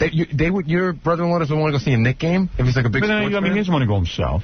Yeah, but you can send him with Neil. That's kind of bizarre, though. You can understand, but that's work. I don't want to have to work on my vacation. Me busy thinking of stuff for them to do is too much work. But if you can think of one thing for them to do, you can get them away for one night. I don't know. I tried that. I tell you, it's too much work. But they don't want to leave the house? That's what we were talking about before. No, only if I come up to eat, if I go to the refrigerator to eat something, everybody just piles right into the kitchen and watches what I'm eating and has to stand there and talk to me.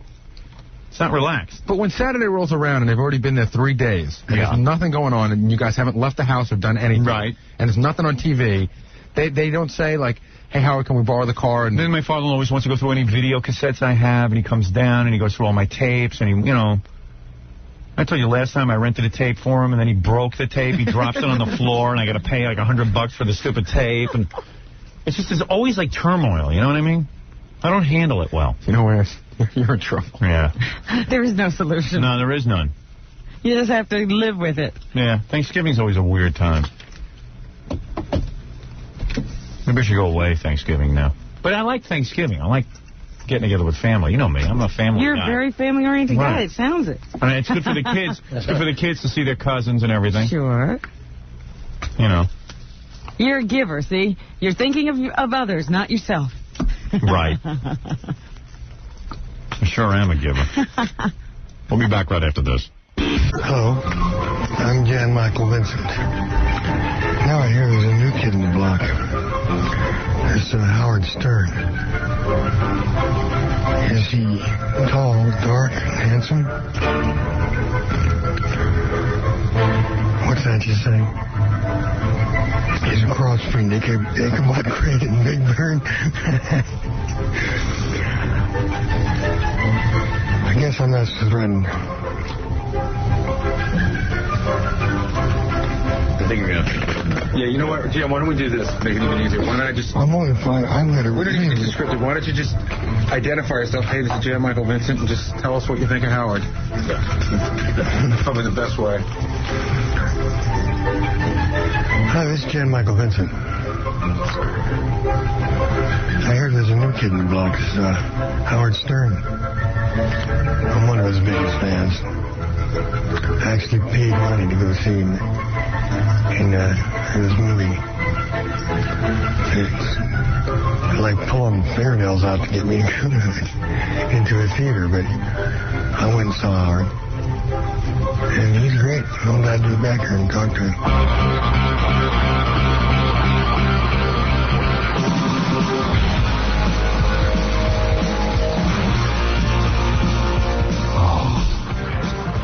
What a weekend. What a 4-day weekend. What a nightmare. Oh, dear. It wasn't so bad, actually. I was going to say, you're not ranting, so it couldn't have been bad. I really don't want to rant until tomorrow because my in-laws are still in town. Oh, dear. And I'm just thinking I don't want to hurt their feelings. You're keeping a lid on, huh? I've got like some really raw emotions ready to let loose. No. But I don't want to do it when they're around because they're going to misinterpret it and think I don't like them. Yeah. Well, I thought you were so calm, starting off the show. You didn't start off. I thought maybe the weekend didn't go badly. No, it was real bad. I mean, it was only bad because, you know what? Thanksgiving was nice. It was nice to have everyone around in terms of I had my in-laws, my parents, my sister, her kids, my brother-in-law and my sister-in-law, my wife's brother and sister. Yeah. And my parents and my cousin. Okay? I had them all over, and that was very nice. But the nice part about Thanksgiving is after you have everyone over and you have a good couple of hours, everybody goes home. You say good night. Good night. I'll see you. Turkey. But Thanksgiving went on for 4 straight days. And I know... See, you're going to get me into it, aren't you? Because you'll be disappointed otherwise. Yeah, that's right. I came back for this. Yeah, I know. I would have stood in bed. It was the worst. It was the worst 4 days of my life, yeah. Oh, no. Because I love having time off. I can't wait to have time off. Except time off for me means what I do is I get into a pair of sweatpants and a sweatshirt. I don't shower for 3 or 4 days. I lay in my house. All I do is leave to go to the video store. I get bad movies and watch them. That's my 4 days. You don't even wash to go to the video store? I don't even wash, okay? I don't even wash or shave until Sunday. So nobody else is happy when you're off? Right. Even my wife was like, this is getting ridiculous. You have to shower. My parents are around. I said, on Sunday, I'll shower. Did you do this while they were there? Oh, no. Oh, yeah. Oh, dear. Oh, yeah, I smell pretty bad. You let them see what their daughter married. And then my wife has this move where I'm laying down on bed, and then she comes over, and she puts her nose somewhere near my armpit and goes, ooh. Oof. This is the noise she makes. She goes, oof, oof, oof. I wonder if I should take a bucket and just throw water on you. Yeah. And scrub you with a brush. Oof. You got to hear this noise. It's always the same noise. Oof. It's pretty funny. That's incredible. I don't know why you enjoy that so much. I'm too lazy to, it's good to let your body get some natural oils. Oh. You should understand that. Is that right? Yeah, it's good. That's healthy. Yeah. You ever get dry skin? Yeah. Yeah. Me too. You have a rash now. It's good not to shower for a couple of days. Oh. Get the juices flowing. Yeah. All over. Oof. But your hair grows on your face? Yeah, oh yeah. Oh. I thought you found that sexy. I look pretty hideous by Saturday night. And my wife... Imagine you look like the homeless. Well, so anyway, and my wife wanted to take the whole family out Saturday night. That meant me, my wife, my father-in-law, my mother-in-law, and the 2 kids, my 2 kids, and my sister-in-law and my brother-in-law. Ah. And she's gone as far as making a reservation at a seafood place. And my wife's weird, man. She comes up to me, she says to me Saturday morning, hey, we all want to go out. What do you want to do? I said, well, if you want my vote, I want to bring in food. Because I don't want to go out. I don't want to take your whole family out. First of all, her family doesn't know how to order at a restaurant. They're all like her? Yeah. Oh, dear. Yeah. They don't know what to order, and they start, kibitzing with the waiter. and, like, you know, having huge discussions. I don't enjoy eating out with a family. Plus, I didn't feel like going to a restaurant and being a spectacle. I mean, imagine Howard Stern walking in with 9 other people and sitting around a table making all kind of noise and stuff. I don't want it. People evaluating my family. You know what I mean? I just wanted to have a relaxing time. I didn't want to think about being Howard Stern, although my family doesn't let me forget it. My in-laws don't let me forget about it for a second. Second I walk into a room, they start asking Howard Stern questions. Well, like? Oh, I'll get to that. Okay. I got them all written down. Okay. After they do it, I'd run up to the room and... Yeah. I get interviewed every time I walk into the room. It's so obnoxious, it's frightening. You know, you ought to set up a camera on that one of these. Yeah, I know. If I only could. You know, I really got to. A hidden camera thing on them the next time they come. You know something? That would be the greatest television ever. You got to do it. We got to wire the house. At least I could set up a hidden tape, audio tape. But you got to do, like, spy tech. Get them in there. Yeah, the only problem is, though, how would you get, like, different shots? All you'd see is that one shot. You need audio tape. For radio. Yeah. Start with that. Start small and then... work your way up. Yeah. It's like I'm surrounded by 4 stuttering Johns. It's like, you know, asking stupid questions for... Sabotaging you every time you enter a new room. Right. But they're mad at me because I don't... Well, okay, let me back up here. Yeah. The thing is that after you have Thanksgiving and you have all your in-laws and junk over, it would be fine to, like, you know, if they lived in the area, you close the door, say goodbye, and say, hey, we had a great time. Instead, my Thanksgiving goes on for 4 days straight. And my fantasy is to just be alone for a while. So what I do is I go downstairs to my little office there, and I hide. But I don't even really hide. That's what I'd be doing if they weren't there. But there's all this commotion. Oh, there he goes again to hide. Oh, really? Yeah, every time. Oh, he's going to hide now. If they know not to bother me and stuff, but... They don't comment on it. And then I'll come up for meals and stuff. I'll come up for, you know... I'll come up to, like, seriously, I'll come up for like an hour and be with everybody, but then... That's nice of you. Yeah, but then that's the attitude. That's nice of you. You know what I mean? Thank you for eating with us. You know, my father-in-law is allowed to go sleep or do whatever he wants, but if I go leave the room, I know there's a lot of talk. Everything revolves around me now. Now that I'm famous, everything revolves around me. You got to understand that. Whether that's in my mind or not, everything revolves around me. But you know why it's so... But you've been doing this for years. Yeah. You always hid. Yeah. And most times people wouldn't notice you were gone. It's just my brother-in-law walks around. My brother-in-law just sits there and watches TV the whole time, watches sports on TV. He knows football, golf, everything. Every sport. And he knows it.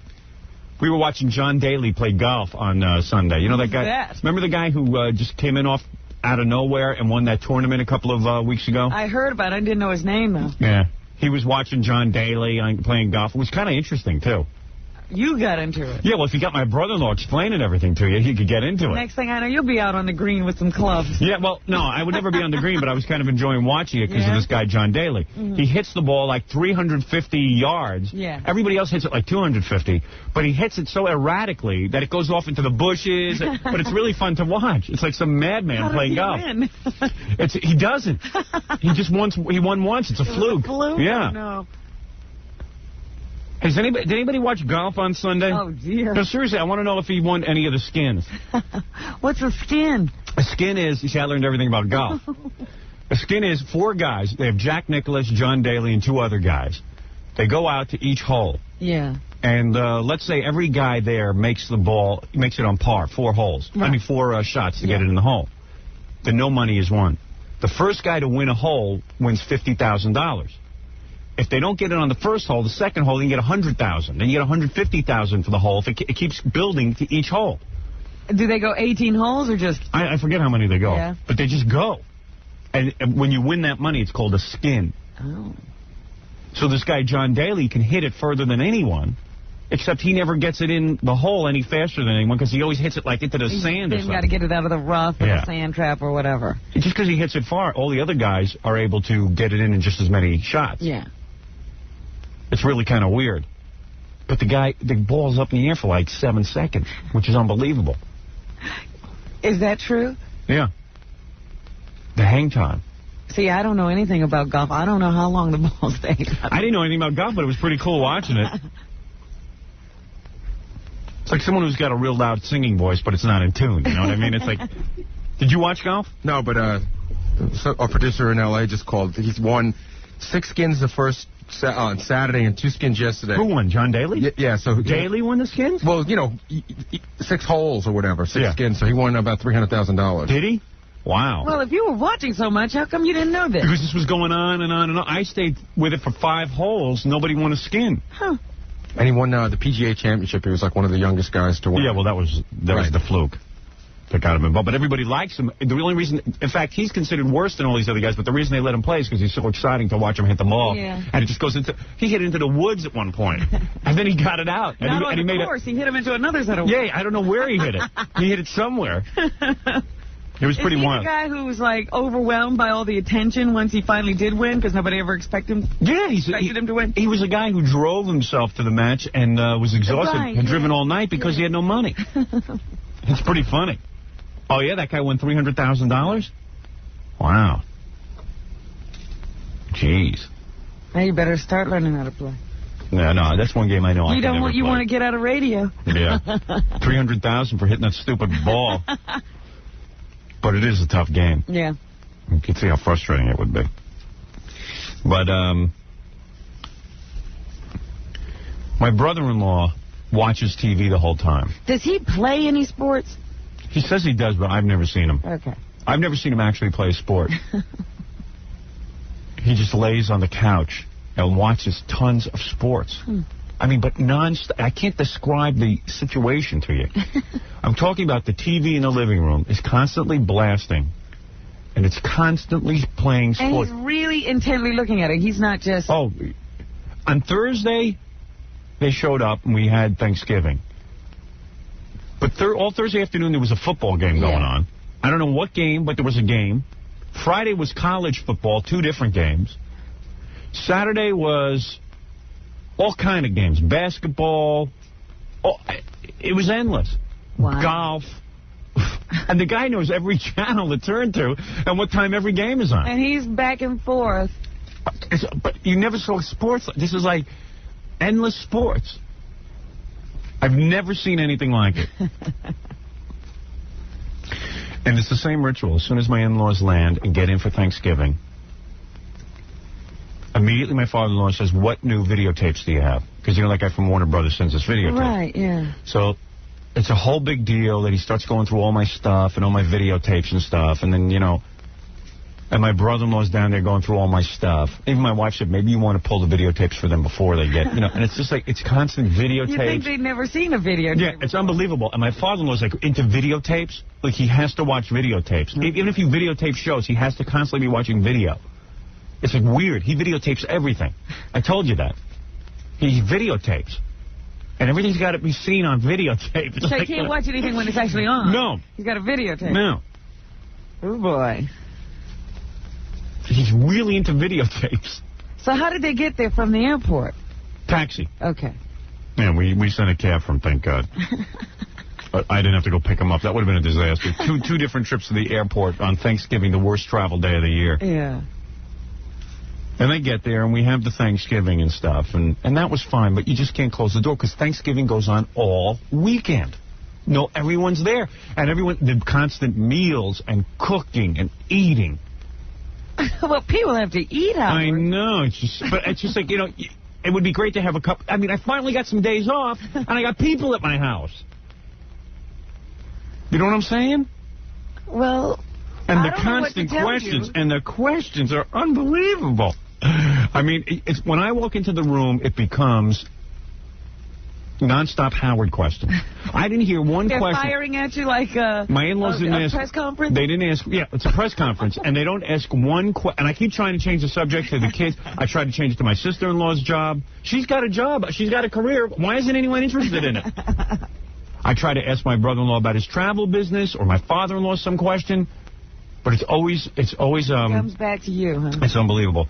It starts out like this. You ready? Okay. All right. I'm sitting there on the couch. I come up to be with the family. I go, okay. I sit down in my office. I go, I've been away a long time. I want to go upstairs. What are you doing down there in the office? Watching movies. I tell them I'm working, but I'm watching movies. You know what I mean? And listening to records. Boy. Listening to records. Listening to records? Yeah.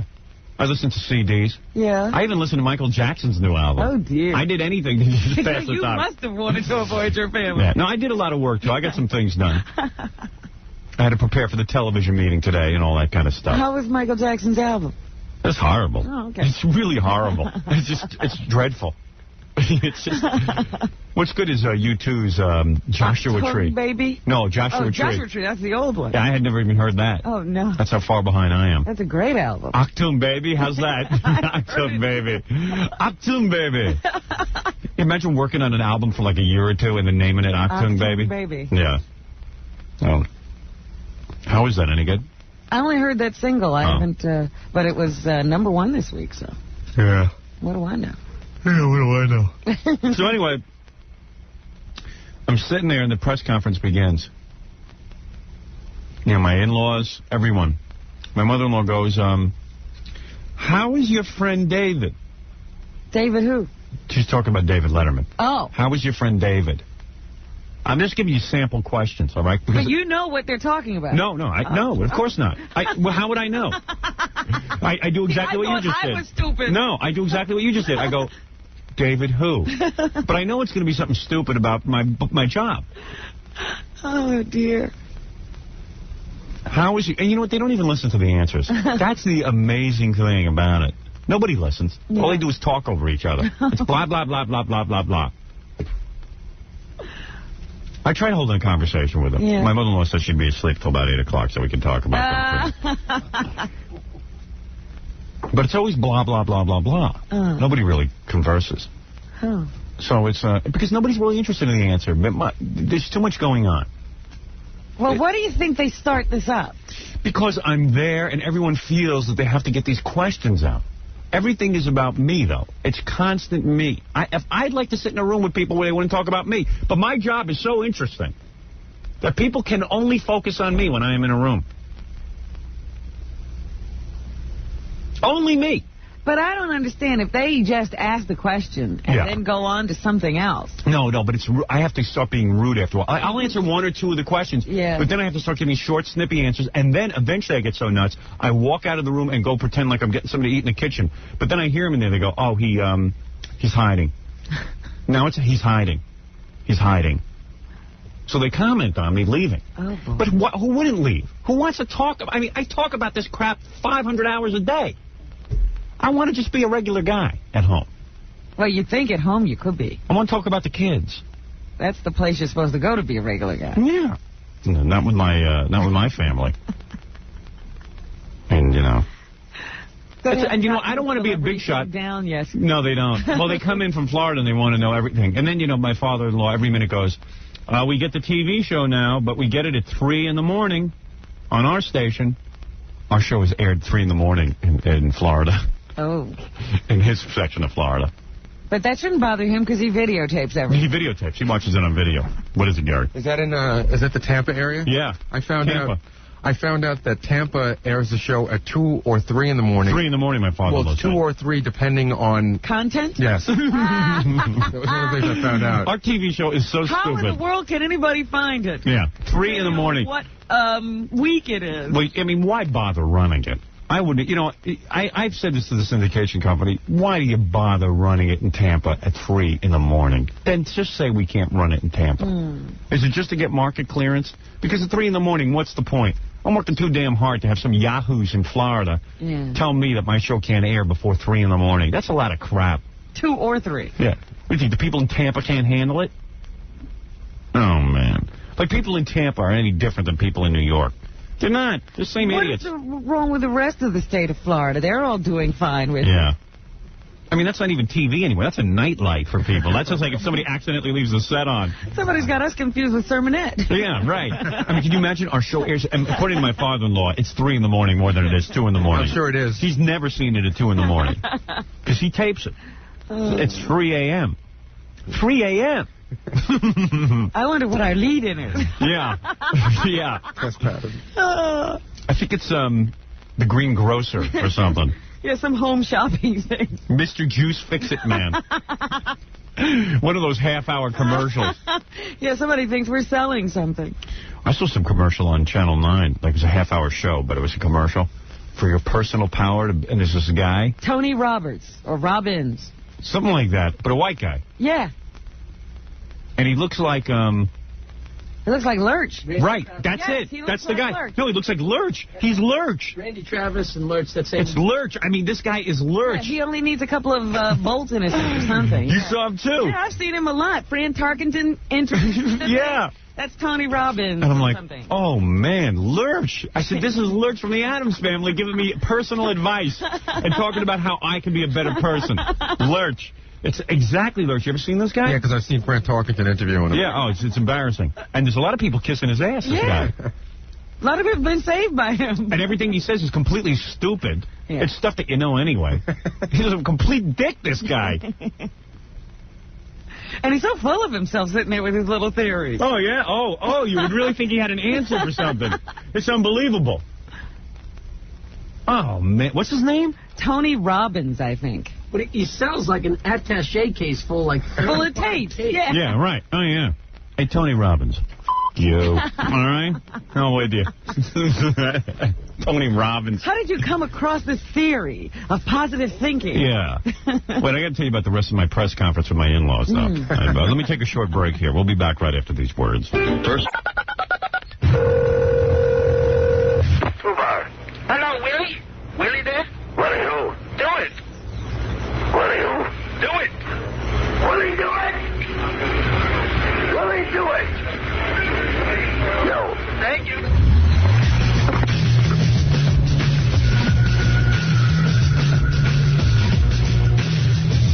You want to take some phone calls, or you want to hear about the rest of my Thanksgiving I want to weekend? hear about the rest of it. Okay, so all right, here's how it goes, all right? So I walk into the room, and my in-laws get a hold of me with my brother-in-law and my sister. My sister-in-law is real cool. She never asks me anything. All right, we just talk. But my brother-in-law talks in a monotone like my father-in-law. They both talk like that. My father-in-law talks like that because he used to be a stutterer when he was a kid. So he always talked very softly. But my brother-in-law talks the same way for no apparent reason. Just to be annoying. So he's always like, how you doing, man? You know. So Howie, tell me, what's it like to be, how's you crucified by the FCC? You know, it's like that. Oh, yeah. Very hard to hear everyone. And my mother-in-law asks a lot of questions, but usually it's about stuff that was just asked. She usually gets interested halfway through the discussion. and it's like, what's that? What's that? Who is that? What was that? Who is that? She goes, but that's halfway through. So you're supposed to repeat? Yeah, but my mother-in-law starts off the press conference usually. As soon as I'm sitting there. And what she does is she asks a question, and then she gets right back into playing with the kids. So she just gets it started so my father-in-law and my brother-in-law can continue. She's not even interested in the answer. How is your friend David? We must visit. You know, it always starts out, we must visit. How is your friend David? And then I'm already annoyed, because I know this must have something to do with my career. I go, David who? I'm thinking, David Letterman. So I go, oh, fine. That's it. That's my answer. Oh, fine. But my wife is such a genius that she says, oh, didn't you hear Howard resigned from Letterman? So then, and I'm going, oh, my God, my wife does it. My wife only wants me, my wife knows how I feel. Yeah. But she wants me involved in talking and entertaining. Well, I think she'd like you to talk to her family. You know, I do want to talk to her family. I like her family. That's the point. It's just I don't want to talk about me. I don't want to talk about me. When I walk into the room, I don't want to talk about me every minute. Yeah, have you ever thought that if you just entertained everything, just stayed with them? I do, though. It does, no. And entertain I've every done that. question. I do that for 2 days, and then it just still doesn't stop. It's just they come up with more and more questions. Yeah? They are consumed with it. So, and they're great people. It's just that they, I guess it would be like this with anybody. Like my parents would be this way, except they get to hear the show every day at least. Yeah. But my mother never asks me about the radio show, hardly ever. She just runs around town screaming that she's my mother. Right, she tells everybody else. And looking for discounts. Shouldn't have to bother you. She's bothering everyone else. Right, exactly.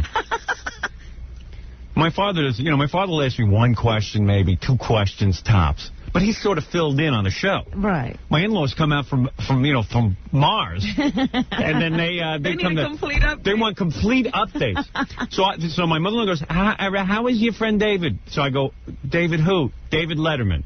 And then my first reaction is, he's not my friend. So I go, well, he's not really my friend, Norm. I just appear on the show. I see him when you see him, when I'm on TV. But that doesn't stop them. Allison, my wife, says, oh, didn't you hear? Howard has resigned from the show. So I go, so my mother-in-law goes, what's that all about? What do you mean you resigned? I don't understand. I don't understand. It's everything. I don't understand. I don't understand. It's a panic. I don't understand. How did you resign? I go, I just mumble, I resigned.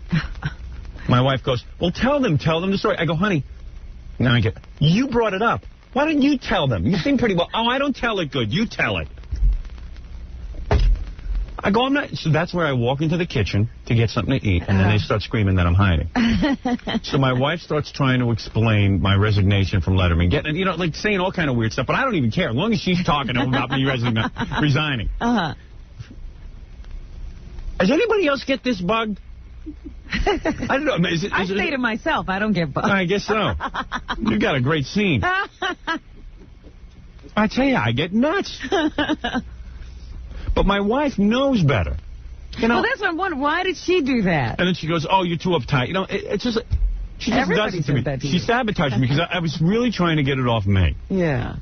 But my wife is excited. She wants to brag a little bit. Sure. But if she could tell a story, because my wife can't tell a story. Oh, gee. My wife told me a great story the other night, and then I told her to tell her parents that story instead of talking about me. She goes, I don't remember it. You tell it. There was a great story about the kids. Let's talk about the kids. It was really cool. My 5-year-old, right? Yeah. My wife was driving her somewhere and said, hey, you know, you're so happy and gay today. And my 5-year-old daughter goes, gay? Oh. I'm not gay. This is a 5-year-old. You're kidding. My wife goes, well, that means, gay means happy. She goes, no, it doesn't. The 5-year-old? Yeah. She goes, it means when 2 women get married. So, she's teaching her mother a thing or two. So my wife goes, well, where did you hear that? She goes, well, Emily told me. Oh, boy. Yeah. They know all that stuff already. When 2 women get married. Yeah. Oh, boy. That's a good way of kids explaining it. Yeah. 2 women get married. That's pretty funny. Yeah. Don't call me gay. So my wife tried to explain that gay used to mean, you know, sort of happy. Yeah. And my daughter said, well, done anymore. That's the old explanation. Don't be using that word. Yeah. But at 5, she knows she's not gay. Isn't that amazing? Yeah. Oh, you know. You're at 5, you know. He's like, hey, don't call me gay. No way, Jose. No way. I'm not gay. I'm not gay. Maybe you are.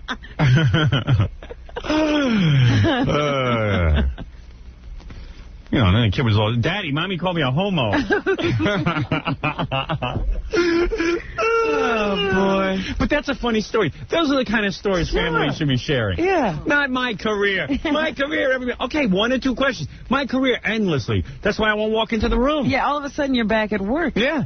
Yeah. I mean, it's like doing a radio show. So, okay, so the question on the table is, what's with you and David Letterman? My wife yells out that I've resigned from the show, and my mother-in-law is now all confused. What do you mean resign? I don't understand. And my father-in-law's mumbling, and my brother-in-law, oh, tell us, what do you mean you resign? And it's like, you know, who cares? Don't they keep up with you even when you're on the David Letterman show? I don't know. I just wish my wife would just tell them. You know what? But my wife probably tells them all this stuff, but they don't retain anything. I mean, but don't they get a call when you're going to be on the show? No, I don't call anyone when I'm going to be on it. I used to, I guess, when I first got on it. But now it doesn't. Well, it could solve a lot of these problems. Maybe.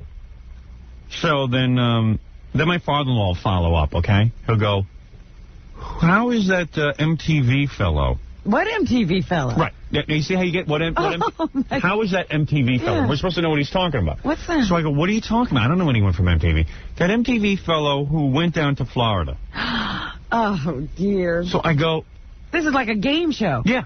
I go... There should be a clock ticking in the back. These are just the questions I remember, okay? I'm telling you, they're endless.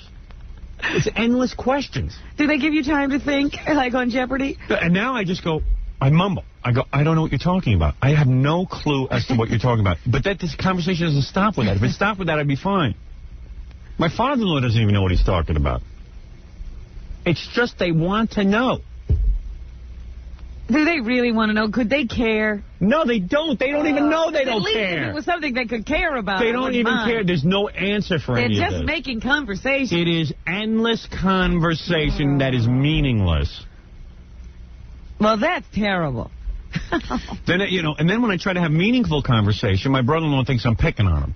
That was the whole other big controversy. Really? He was going to leave early because I was picking on him. What'd you say to him? I tried to change the conversation from me. So I said, hey, how you doing? Gary, one of Gary's friends, a girl, moved down to Atlanta.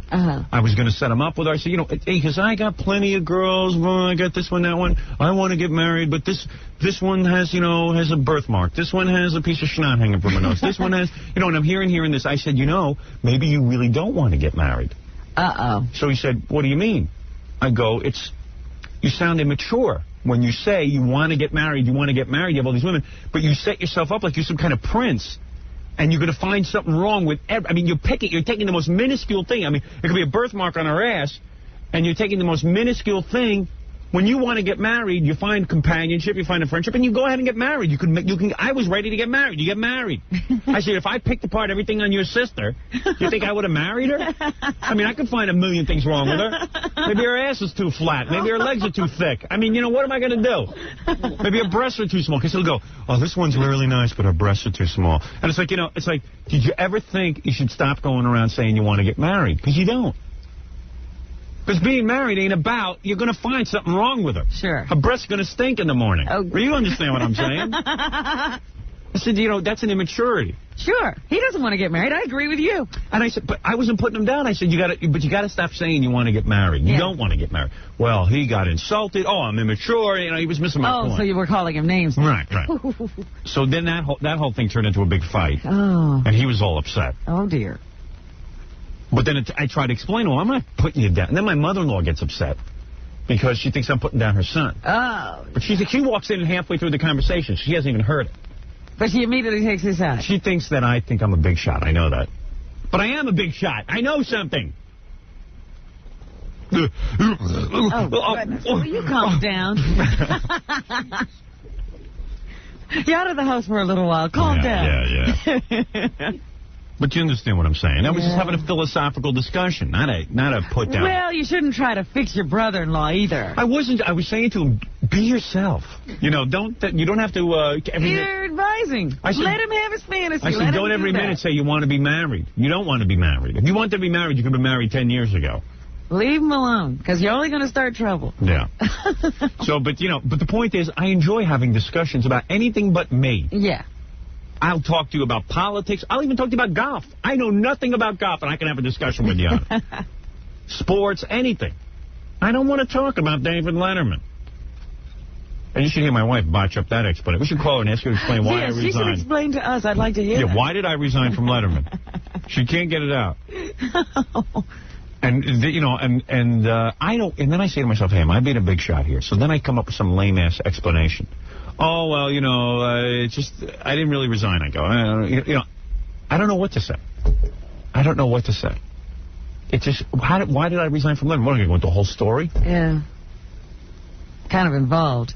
And then the MTV fellow, we never figured out who that was. Oh, I know who it is. Is it Pig Virus? No. It's D. Who moved down to Florida? You were kidding me. No, it's D. MTV fella? I thought you meant a guy all of his videos. I thought it was Pig Virus, and I just kept quiet and didn't say anything. No, they were talking about D. Wouldn't you say the guy in the rock band that moved down to Florida? I would. But that's why I say if they don't know any more about him than that, they don't really care. They're just making conversation. They're making conversation. And I don't want to make conversation. I want to just have a normal life. Oh, that's D. Do they know you? No, they have no clue. They ask questions like total strangers. Yeah, they do. But it's endless barrage of questions. Then okay, you want me to continue? Yes. Want to hear more questions? More press conference? Forget. You know what? If you were there with that memory of yours, you would remember. I feel bad that I don't remember everything that went on. Oh, the questions are boom, ba-boom, ba-boom, ba-boom. They're rapid fire. The best TV show or radio show we could put on is have my in-laws in here. And just... That's why I say you got to tape this whole thing. All right, from now on I will. Next time they show up, I'll have a hidden microphone. You got to have the place wired. The press conferences, but they happen the second I walk into a room. And they could be sitting there eating, and whatever I'm eating, that becomes the focus of attention. What goes into that trough of mine? All I eat is the same thing. Lettuce with a turkey or something, tuna fish, and macaronis or something. And that's what I eat each time. But everyone's in. Hasn't changed in how many years? The same discussion goes on. My mother-in-law woke up, look in the bowl. But they put their face right in the bowl, which is. How do they get it in there? You usually have it up so high. Well, you know what I do? Wherever I go, I grab the bowl and take it with me. So if I'm preparing a salad, I put the salad in, and then the phone rang. It was John Lolis, our executive producer of a TV show. I take the bowl, and I bring it over to the phone with me. And I hold it because I know their faces will be buried in it. My brother-in-law, the minute he showed up, I was making myself some lunch. He came early. I was making myself lunch. It was Thanksgiving Day. Before Thanksgiving. Before the evening's festivities. Meal, yeah. Face immediately in the bowl of food. Face immediately in the bowl. I said to him, you know what? The first thing he said, I knew your face was going to be in my bowl. He goes, oh, I'm sorry. Did I do something wrong? Oh, dear. I said, just get your face out of my bowl and we'll be fine. I'm trying to eat that. It's very unappetizing. You know what I'm talking about, Fred? Yeah. Or do you think I'm crazy? No, everything sounds very valid up to this point. Okay. If it's a little bit true. I swear it's all true. And I swear I'm leaving out 100 things because I have no memory. This is just the stuff that I focus in on. The second the guy walks in, it's almost like he does a beeline for my bowl. It's like a magnet. Because he's got to look. He's looking things over. What is he, a dog? Yeah. My dog looks in my bowl. Right. My dog. My dog don't even look in my bowl. Oh, man. He doesn't have to. You got a brother-in-law. Wait, I got to continue this. Let me take a break, all right? And then I got to continue this discussion. Oh, my. All right. We'll be back right after this. We interrupt this program to hear from all of Ines' audience.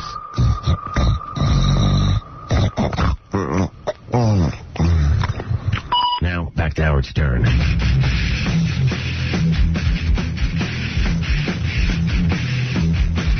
So where was I? Well, you were with a quiz. Oh, yeah, okay. So you just got to understand, it's just, it's just the bowl of food. You just got to understand it's everything. Everything is an inquisition. You're being observed under a microscope. Yeah, but that's Saturday night, because Saturday night... That's my when wife, you went out. Well, they wanted to go out. Oh, you didn't? Yeah, but then my wife and I got into a big fight, and it wasn't my fault. In front of them? Oh, yeah.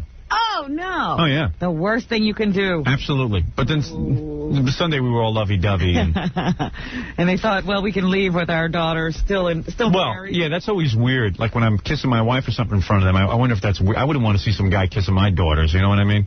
I have a friend whose husband still hasn't walked into the house where his daughter sleeps with another man, and they're married. Really? Really? Yeah, the father just won't even go in the house. He doesn't want to see it. Yeah, I know. I can tell sometimes when I'm kissing my wife, my father-in-law's like, look at that guy. Disgusting. That's disgusting. But I figure, hey, I've been with this woman 17 years. I got a right. I know. So anyway, all right, so you got a picture like it's a press conference. They're all sitting down. I'm standing up because I'm busy trying to get out of the room. Yeah. And my wife, in the worst way, wants this thing to keep going. So they go, how's your friend David Letterman? How's your MTV fellow who went down to Florida? I can't believe that's Steve Snyder from Twisted Sister. That's what my guess is. I think you're right. I had no clue. I thought they meant pig virus. I didn't know at first. When you said MTV fellow, I had no clue. But when you say who moved down to Florida, right? I'm figuring they must mean D. Well, I'd love to know the answer to that one. Because they don't know a name. Why don't we call them later and find out if that's who they mean? Let's ask them these questions. Yeah. That hit me right away, too, Howard. What? That hit me right away, too. I thought it was pig virus. MTV guy in Florida. But I think they said he used to be at NBC. And then my wife goes, Bob Pittman. Then my wife goes, Bob Pittman. Oh, this is how the discussion goes. How would they know about Bob Pittman? Exactly. My wife goes, Bob Pittman. And my father-in-law goes, yes, that's it, Bob Pittman. So I go, Bob, you don't even know Bob Pittman. I don't know Bob Pittman. I've never even met the guy.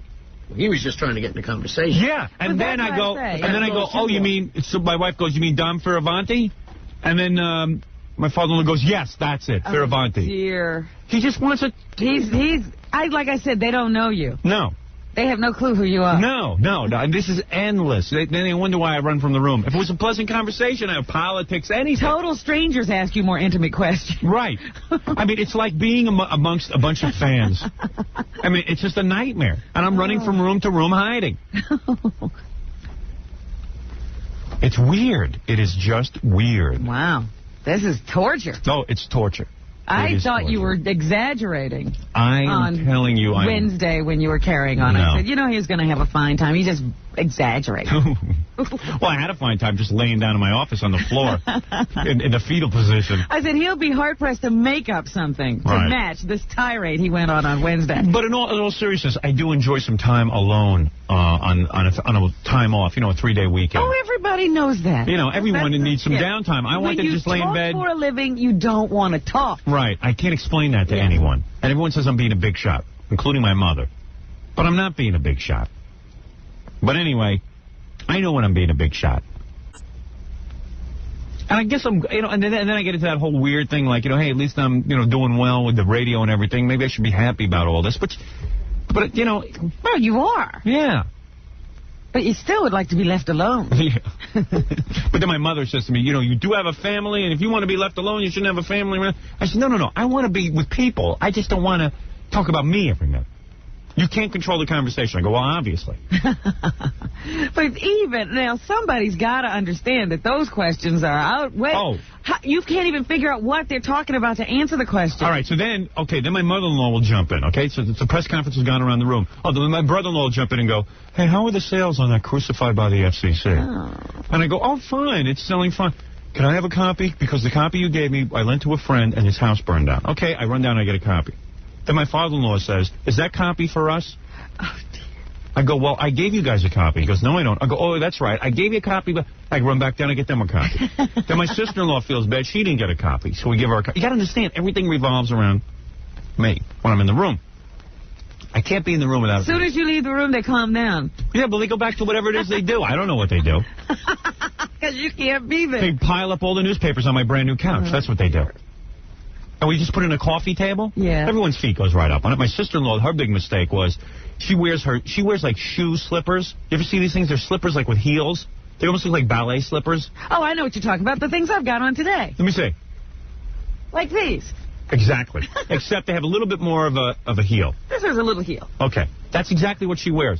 She puts those up on the couch. Oh, no. And puts them on the table. On your chair? Yeah. And even stands up on the chair. I saw her actually stand up on it. What was she doing? I don't know. She was kissing me goodbye. I was like, can't you walk around and I, you know, I have learned to keep quiet because I said to my wife before her parents and everyone came, I said, please, ask them not to put the newspapers on the couch. Of course, they were all piled up there. And you know what? I just said, I'm sick of cleaning up. Has anyone ever said this to them? Yes. I've said it. I tell you, I mean, you know what it is? It just goes through my head how hard I work. And we all work hard. And the money you spend for a couch, and I just as soon not spend the money. I'd like to save some money. We're in a recession, supposedly, although I haven't seen prices go down. Recession means prices go down. Where are the prices going down? I don't see any prices going down. Do you? No. No, there's no recession. I'm waiting. I'm still waiting. There is no recession. In a time of recession, prices go down. You can't keep prices up. So I'm saying to myself, you know, hey, it's a couch. I just spent the money on it. I want it to look nice. I go to people's houses. I don't put my feet on their couch. I don't put my feet on their coffee table. Is there a room in your house where people can sit, lounge? Yes, every room. All that stuff. Every room, but there's inappropriate behavior in the house. You can't put your feet up on a glass table. Oh. Can you? Feet up on your table and it's glass? Yeah, and there's more than enough room to sit comfortably. Why can't everyone just sit in the thing? It's certainly newspapers. So I say to the family, excuse me, can you take the newspapers off the couch? My brother-in-law says, it's a black couch. You can't see the stains. They were a lot better this time, because I yelled a lot the last time. And everybody had good sleeping accommodations? And oh, yeah, everyone's having a party. Oh, no, my brother-in-law didn't like the TV in his rorum. Oh. He said it was too small. He was complaining the whole time it was too small. I said, you son of a bitch. I got you. I'm putting you up. I bet you if I went to your house, there wouldn't be any TV in the room. There's a TV in every room. I made sure to put a TV in his room so he could sit. Maybe, God forbid, he wouldn't be on top of my couch every 5 seconds. He goes, oh, I could barely see on that little screen. I could imagine with the accommodations at his place. I'd like to see the accommodations over at his house.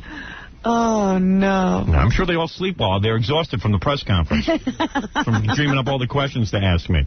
But he was complaining about the size of the TV. And it was a nice... remember that TV that Dominic got me, the 13-inch? Sure. It's a nice TV. It is fine. What am I supposed to do, go buy a 45-inch for him?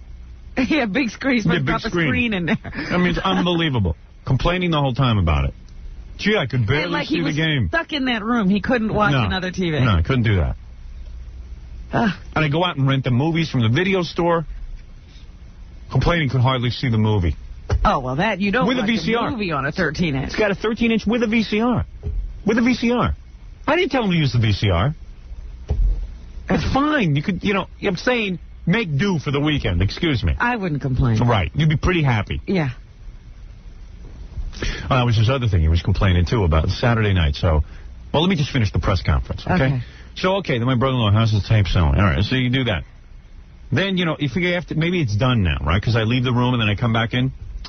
My mother-in-law will go, tell us, what are some of the interesting people that you've met? Uh-oh. What are some of the new interesting people that you've met? I go, so I go, you know who I met that's really interesting? Your son, Bruce. Bruce, tell us about what you're doing. This is literally how I handle it, okay? Because I don't know what to do. And then she starts in here. Tell us some interesting people that you met. Please, come on. So I go, I haven't met anybody interesting. So my wife, of course, goes, James Taylor. Now, does your mother know who that is, your mother-in-law? She acts like she does. Oh, James Taylor. What's he like? I said, well, Allison, since you heard it, what do you think he's like? You heard the same thing I did. I didn't spend any special time with this guy. I tell you, it's endless. It's endless. It's endless Thanksgiving. Because you don't mind, what? I wouldn't even mind if we had a 3-hour Thanksgiving and eating and people. Because they could do that at Thanksgiving, then everybody go home. Yeah. Deep breath, and you got the rest of the weekend to recover. Right. And it's like, hey, it wasn't so bad. Hey, they heard about my job. I heard about their job. Okay. But it's all weekend. All weekend.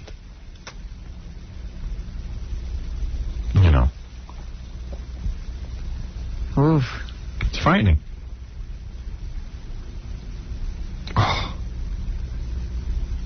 Everything just irritated me. My wife's got this other thing that really irritates me. What's that? She calls me on her car phone 3 minutes before she's about to hit the house. What is she announcing? Yeah. She announces. Get ready for me. I'm coming home. Yeah, and it's like, it's driving me nuts because the car phone bills are high. Oh. And I said to her, can't you wait literally, she was 3 minutes from the house. I'm talking to her the other day. She calls up, she goes, hi, honey. I go, oh, hi. Obviously on the car phone. This is an emergency, right? Yeah, I go, what's up?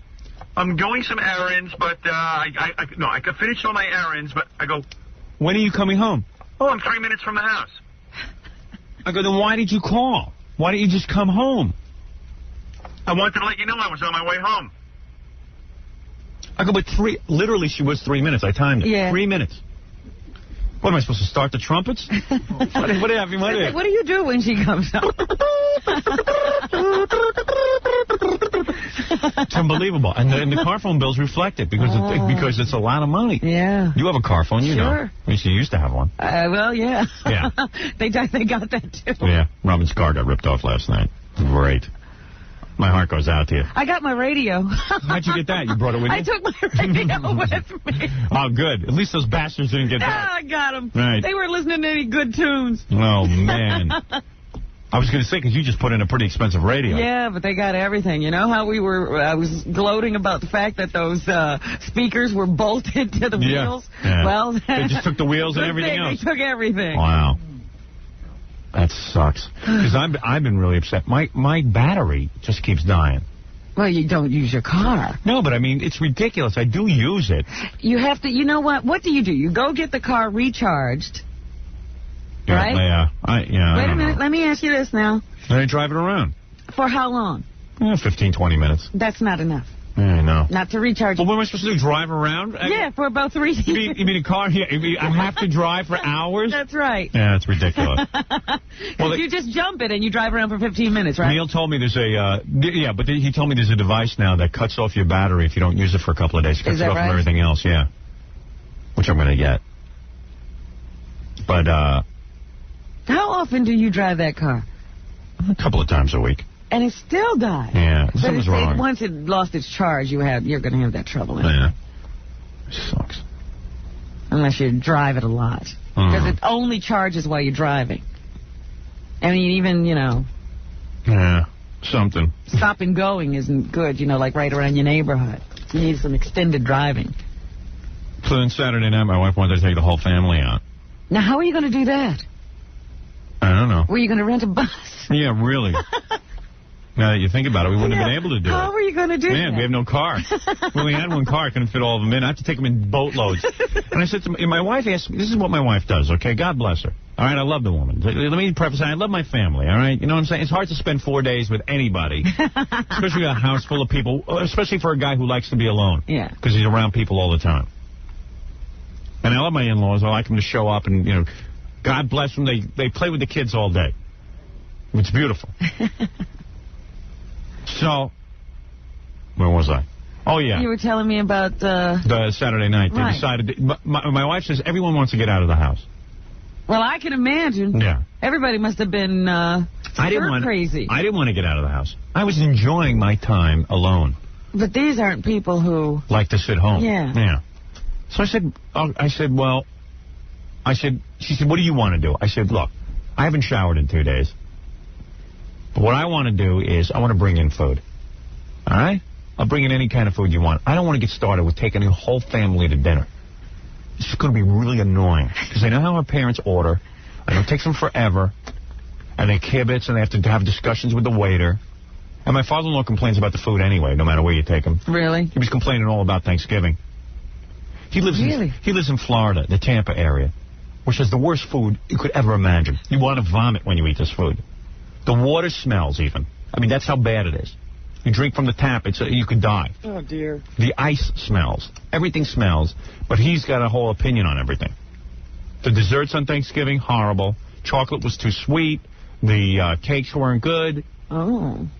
Chinese food, we take them to the top Chinese restaurant. It's no good because they don't have brown sauce. Some kind of brown lobster sauce. They used to make it some dump he used to eat at. I've had this brown lobster sauce. It's nothing. We take him to a great Chinese restaurant. It's no good. Yeah. So I said, why don't we just order in some food for your family? So I don't really want to sit there and be stared at in a restaurant with 900 people. With me sitting there with a whole big table. We're not even going to be able to have any conversation or anything. It's going to be stupid. All right? Let me just bring in the food. So my wife goes, no. Everyone wants to get out. You're outvoted. Fine. I said, okay, I'll go along with it. She makes a 6:30 reservation at a place. Around 5:30, she says again, well, 4:30, she says, do you want to go out to dinner? I go, I told you already. I don't want to go. I don't want to go out to dinner, but I'm willing to go if I have to do it. I'm not going to be a party pooper. I said, if you want me to sit there and be stared at for 2 hours, fine. And while everyone looks and gapes at my ridiculous family. All right? Well, that started off. That'll give everybody a lot to talk about the rest of the weekend. She goes, fine, I'm canceling the reservation. I go, why don't you ask your rest of your family? So I start to ask the rest of her family. The rest of her family don't even want to go out. Oh. They don't even want to go out. My mother-in-law likes to see the kids. Nobody wants to go out. Everyone wants to pass out for a couple of hours. Everyone's cranky. Just let me go out and get dinner for everyone. And then no one can agree what they want. I said, I'm going to get some Italian food. My wife goes, my mother can't. My mother-in-law has this charade that she can't eat Italian food, but she eats it constantly. My wife goes, my mother can't eat Italian food. I go, why is that? She can't eat noodles. She's allergic. I go, every time your mother says she's allergic, I see her scarfing down tons of noodles. She's lying to you. Sure enough, we get Italian food from mother. We get a special dish with no pasta or anything. She's there scarfing down everyone's pasta. Really? Oh, yeah, of course. She's not allergic. Oh, dear. She's not allergic at all. Oh, my goodness. She's not allergic to anything. This is a She has it in her head that she's allergic. Oh, it's a madhouse. She has it in her head that she's allergic. Yeah. She's not allergic to anything, but it's a whole big charade we have to play. The only person who's allergic in that house is me to them. But my wife goes, well, we can't order Italian food because of my mother. I go, yes, you can. Get her a chicken dish. She doesn't have to eat pasta. She's allergic to pasta. She ate every friggin' pasta we had there. And last night, she was eating pasta again. Oh, dear. She goes, oh, and I watch her mother. She goes, Oh, you know, I know I'm not supposed to eat this. Let me just try a little. See what happens. It's a charade. It's a charade. It's hysterical. It's a charade I'm involved with. So my brother-in-law goes, let's order tons of food. Pizza, Chinese, and Italian. And my wife goes, you idiot, don't you understand? Some of these dishes have to go together. I mean, it's just like, who's going to go get all this food? It's just, and they start calling each other names, and I'm going, look, and my wife starts blaming me. It's my fault. She had a reservation at a restaurant. And I said, listen, it's not my fault. It's obvious your people don't even want to go out to eat. Everyone just wants to eat. Where were they going to find a restaurant that was serving pizza, Chinese? Yeah. Where was it, Nathan's? Yeah, Nathan's has that. That was a nightmare. I got no rest. Food court. Yeah. It was unbelievable. So I went out. If I left to my own device, I went out. I got the Italian food. I got all different kind of pasta, all different kind of chicken, all different kind of things. Made a big salad. Whatever you want. Does that sound nice? That sounds wonderful. It's lovely, right? Yeah. And I didn't have to hassle with people. It was unbelievable. The kids were so happy. They didn't even want to go. No one can read anything. I know what to do. They would have been miserable. Yeah. Oh, they would have been absolutely miserable. And as it was, my wife was up there snoring away till about 6:30. She wouldn't even been able to snore away. She would have had to get up and get dressed and showered and the whole thing. Oh, yeah. My wife snores. Now my wife snores. Now you better stop that. She does. Oh, you. Like a bear. Is she still asleep? I hope so. I got to take a break. We'll take some phone calls right after this. Good morning and welcome to another Howard Stern show. My name is Jenna Jameson. I'm a famous porno actress. Howard thinks that I'm very beautiful. Do you know that I'm holding this microphone between my breasts? My firm, young 36D breasts? Now that I've gotten your attention, stop grabbing yourself and turn up the radio because it's time for the Howard Stern show. What is it, John? Allison's on the phone for you. Why? I don't know if she ever used the power note? She didn't come. Let's talk to you. Yes, honey. Hello? Hello? Yeah, I'm doing a commercial. I finished the commercial. Oh.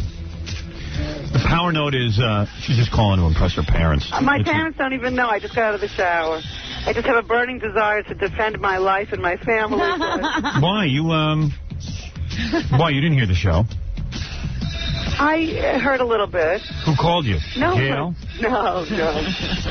I got little inklings all along, and I'm just defending You haven't even been out of the house yet. Yeah.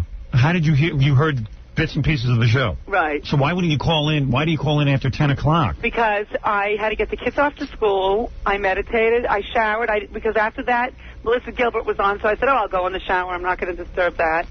And now this is my first chance. You sure you're not helping Pete Pointel? Yeah. You got an interest in his ratings? Honey, can we take this up tomorrow? Sure. I'm losing my voice. Okay. I just, first of all, I'm not dying. I'm not ill. Who said you were? What? Who said you were? That was last week. Yeah, honey, that was 9 days ago. Today you've been in perfect health. Yeah. Robin, it was the nicest weekend with the family. We had a great weekend. I said it was a great weekend. And, he needs a rule book to hand out so people know how to behave around him. I never heard anything like this. It's really getting more and more difficult for me to have a life and a family. Did you hear what Joan Rivers said? Her family knows not to ask her about her job every minute. Every minute. You don't think your parents ask every minute questions? No, I really don't. Want me to reel off the questions? Well, you're not sensitive to it. Howard, and you managed to avoid everything and say Allison will answer everything. 2 questions. 2 questions? Yeah. Where were you all weekend? Where were you all weekend? Did you even know what your father was talking about? When? Who is that guy on MTV who moved to Florida? Okay, so we didn't know about that. Please. How is your friend David? David who? David Letterman. They know I'm not his These friend. are the 2 questions, Robin. Do you believe it? Well, you want me to keep going? Yeah. You can't even keep going. If I can, will you admit I'm right? Oh, come on. Tell us, darling, about some of the celebrities you've been meeting, some of the famous names. And then you started James Taylor. Right. I mean, come on. Cut it out. Oh, Your parents ask questions they don't even want to know the answers to. You're unbelievable. You're not even... What is the fascination with my job? They have their 2 children there. Let them ask them questions about them. They do. The whole thing doesn't center around you. When you happen to walk around the room, people are polite and they talk to you. No, People can't we just talk about... Why do we have to keep talking? You mean the only thing to talk to me about is who I've met? You don't say anything else. No, you got to admit, they discuss everything else with you. Come on. All right, very good. That's what you're sensitive about, so that's what you notice. They had a million discussions the whole Why did your father put the newspapers on the couch every time I say not to? Howard. Why does he do it? To upset me? Yes, to upset you. I mean, come on. You make too big a deal about it. I love your parents. I've told you that. But there are a couple of rules in my house. I don't want newspapers on my couch. They were really not newspapers. And you know what your brother says to me? What? It's a black couch. Don't worry about it. I go, you son of a bitch, get the hell out of my house.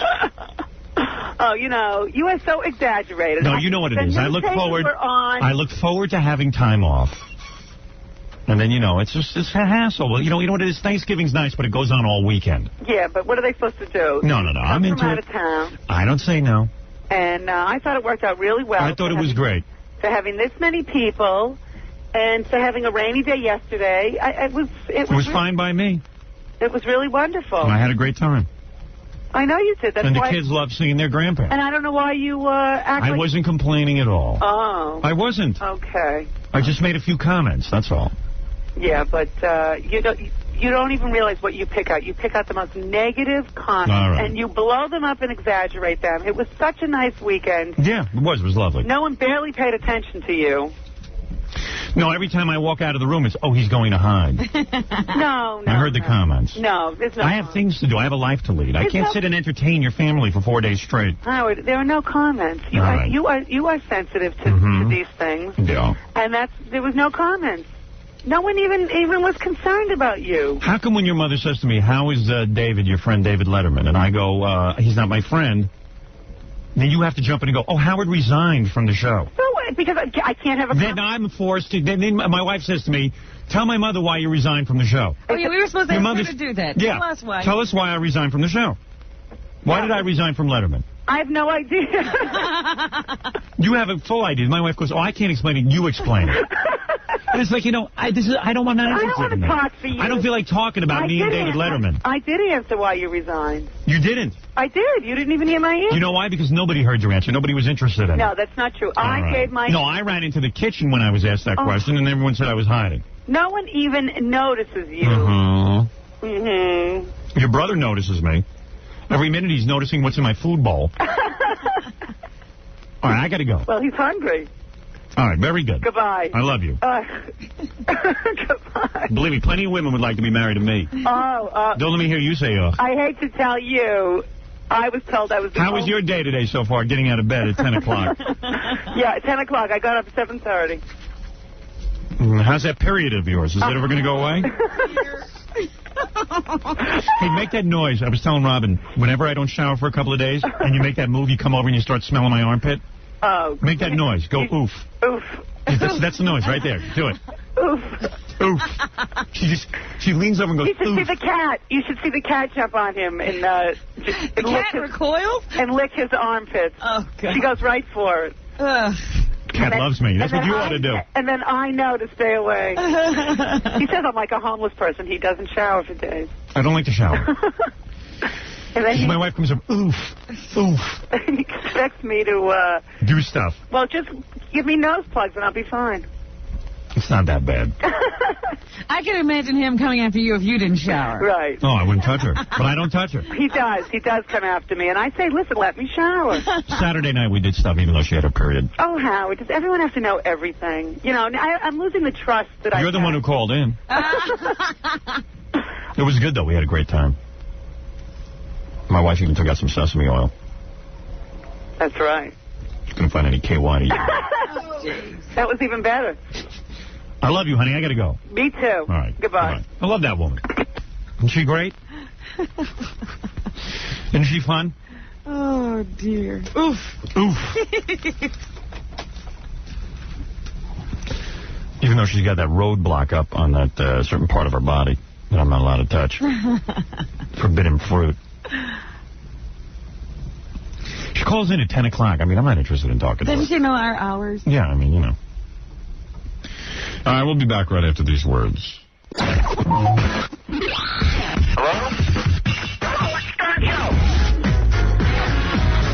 We've got chemistry here. You feel it? I felt it. The Howard Stern Show.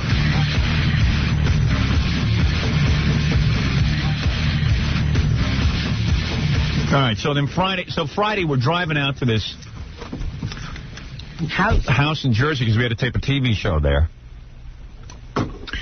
And get to the hotel, and it was like really nice, I got to say. What kind of hotel was that? It was a Hilton, wasn't it? A Hilton or something.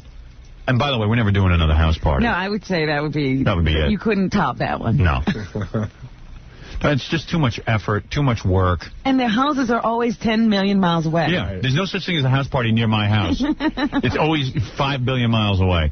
And then I heard someone tell me afterwards that the people we threw the house party for were pissed off at us. Oh, I'm sure they were. Well, I have no... They said I dissed them. I go, well, I'm doing a television show. I mean, you know... You know what? I don't think it was made clear to them. So they thought that they were going to have a party and we should capture it. And all we did was spend 3 hours telling them to shut up.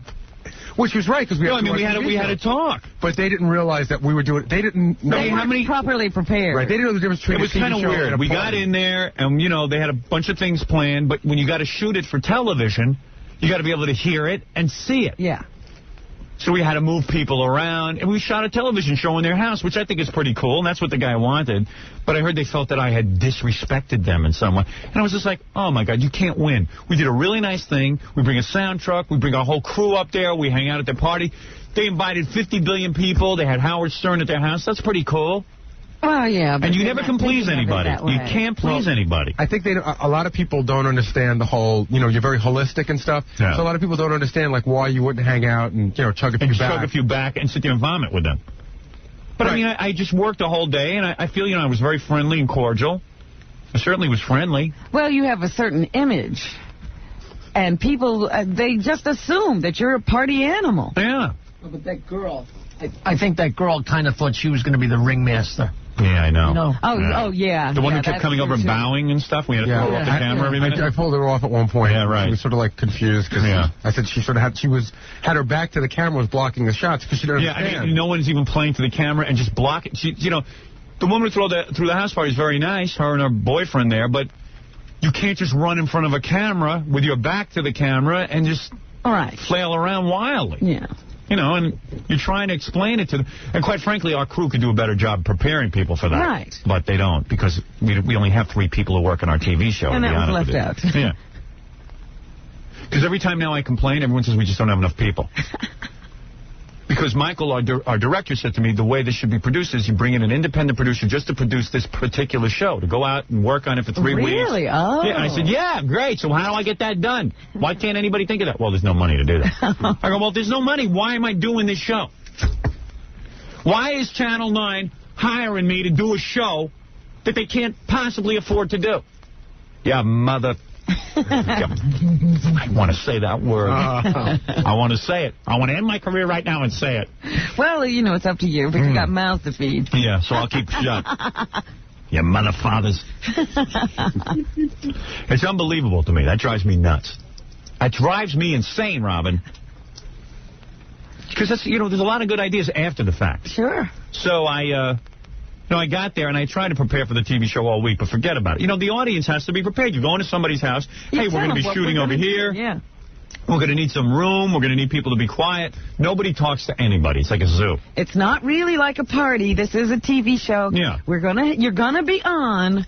So I end up looking like a bad guy because, hey, I can't sit there and party with everyone. But there was also, you know, you threw a bunch of tantrums in a house. But not to any of the people. No, but they still watched it. They were there to have a good time, and there you were having a miserable time. Yeah, I guess I'm not the life of the party after all. I guess people have this expectation I'm the life of the party, but, you know, I wanted to look good on television. Yeah. So I threw some of the best tantrums, and I was hoping they got the tantrums on tape. Of course, our show shuts down the camera during my tantrums. Yeah.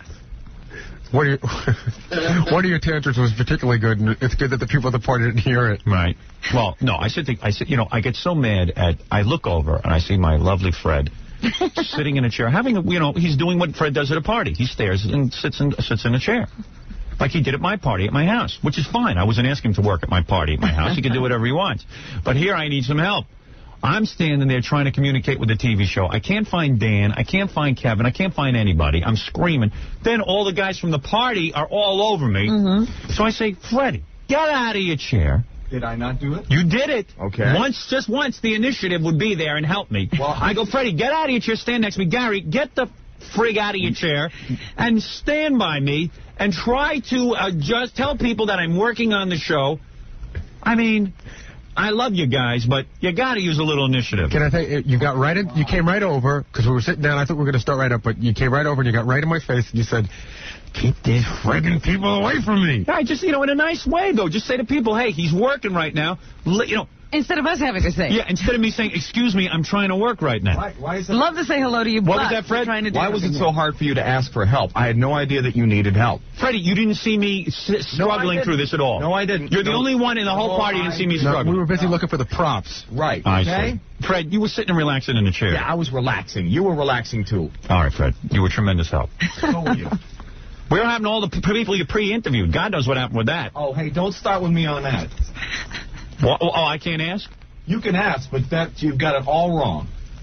Well, someone want to explain to me what happened to all the people you pre-interviewed? Yeah. I'd rather have Fred explain it to me. It's true. Oh, you do enough explaining. You would. I have to defend myself. Not defend. I just want to know what happened to them. You want to know? No, I don't want to know. I'm only asking because I don't want to know. Hey, suit yourself. Go tell us. I don't like your attitude. Oh. I can't say the person's name. It's someone who works on TV. Said Fred really frightens me. I said, look, you got to understand something. He looks a lot worse than he really I is. I didn't particularly care. Somebody said that? Set me up. Who? Who are you talking about? I think I know who you're talking about. You probably don't. Oh, I don't? Who do you think? I'm not going to say. Okay, see who you think. I'm curious. Can I hold up a sign? Yes. Oh, now we're going to get secret. No, because, if someone's bothered by it, I don't want to divulge. No, wrong. Okay. No. Well, then I have no idea. I wouldn't have chosen Dan. I wouldn't have chosen that one either. No. Who was it, I wonder? Well, you only got a couple of people left. Yeah, well. But anyway, so the guy says to me, I'm really afraid of Fred. I said, look. Okay.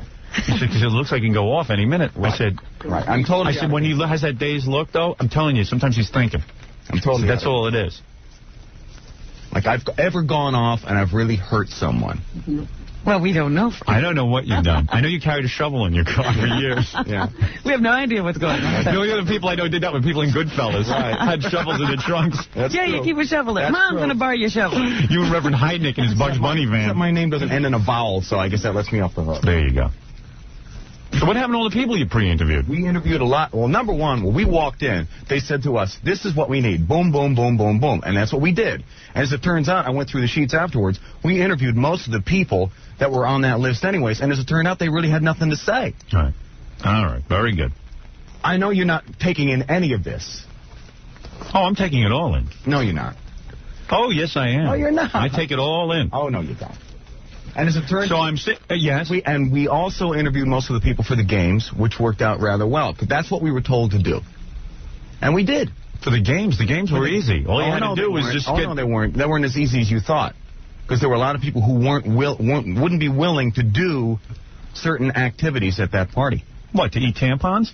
Believe it or not, it was tough to get... Who doesn't want to do that? There was certain people that did not want to do... I see. All right, very good. Thank you. Okay, blow me up. No, I'm not blowing you up, but I've heard your explanation. It's rather weak. Go ahead. You think so? Just what Fred is saying, we did a couple of contests, and some of them were pretty, sexually oriented and pretty wild. And out of all the things that we did, what you would think would be the tamest thing is the one thing that none of the women wanted to get involved in. We had to beg them to do it. What, to eat the hot dogs? No. The banana in the condom? Yeah, banana. Really? Every one of them said, no way. Really? Right. Well, anyway, so we get to the house. There was a lot of nice people there and stuff, but... The thing is that I couldn't really sit there and... Well, the whole problem is we really don't have time to get to know the people at a party like this. Yeah, we walk in, we've been working since 4 in the morning, I haven't slept, and I really can't party with people. I mean, I can't sit there and drink. That's not an interesting television show. It's fun. That would be more fun. And there's something intriguing about taking a camera and just sticking it on a party, but that's about intriguing for about 5 seconds. Right. It's got to be orchestrated so people can see it at home. Fred, you got to admit sometimes, though, you do get a little phased out by big parties and you get a little confused. You know what I mean? Yeah, I'm going to admit that. Okay. You know what I mean? You get a little overwhelmed. Everything is true. Come on. You knew you were a little overwhelmed. Admit it. I was? I saw it on your face. You did? Yeah. Maybe you were projecting. Okay. That's probably what it was.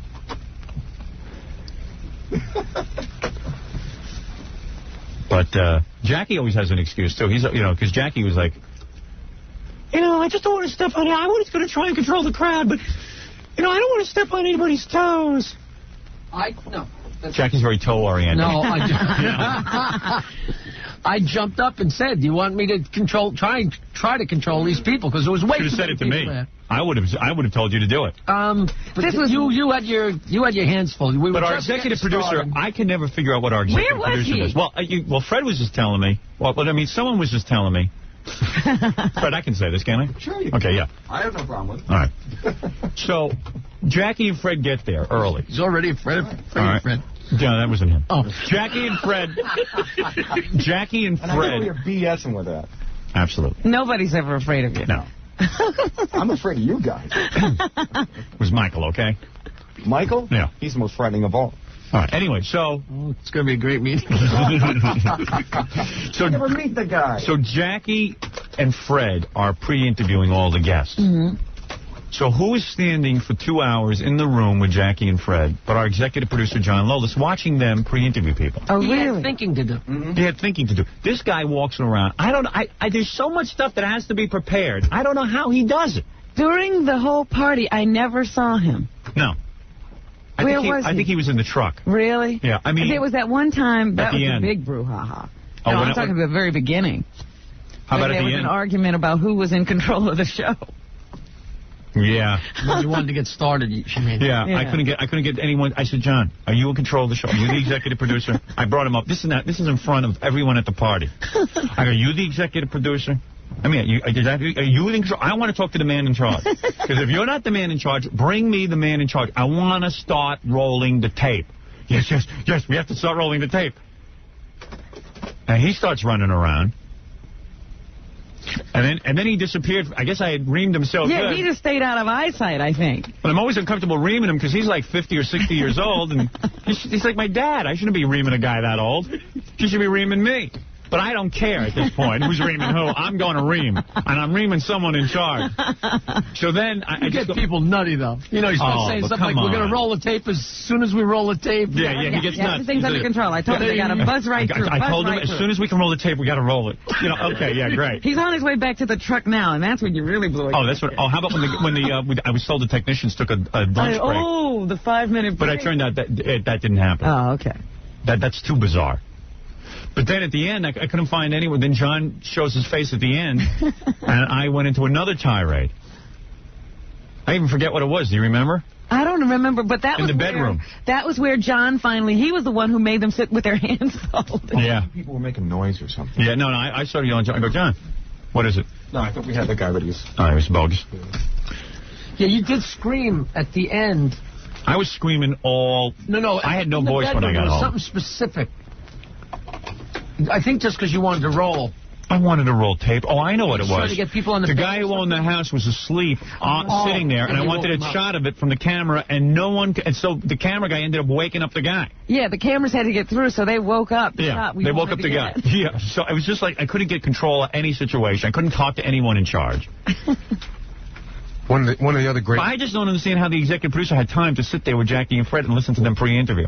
Because certainly there were lots of things to do, obviously, once it got started. Well, he wants to be involved more with the show business aspect of the show. And that's why I had a big argument with him. Yeah. I said, listen, I want you involved with the non-glamorous portion. You're not a funny guy. You're 50 years old. Nobody 50 years old is funny. Look at Don Rickles. There was never a funnier guy than Don Rickles. Now he's an old man. You seen Don Rickles lately? There's nothing to laugh at. We had him on our show. He was sweating. He was... It was frightening. It was frightening. I mean, it's just like, and Don Rickles is a funny guy. It's just when, go to the Friars Club, and that should be called the Unfunny Comedians Club. All the old guys go there if they're not funny anymore. Right? It's true.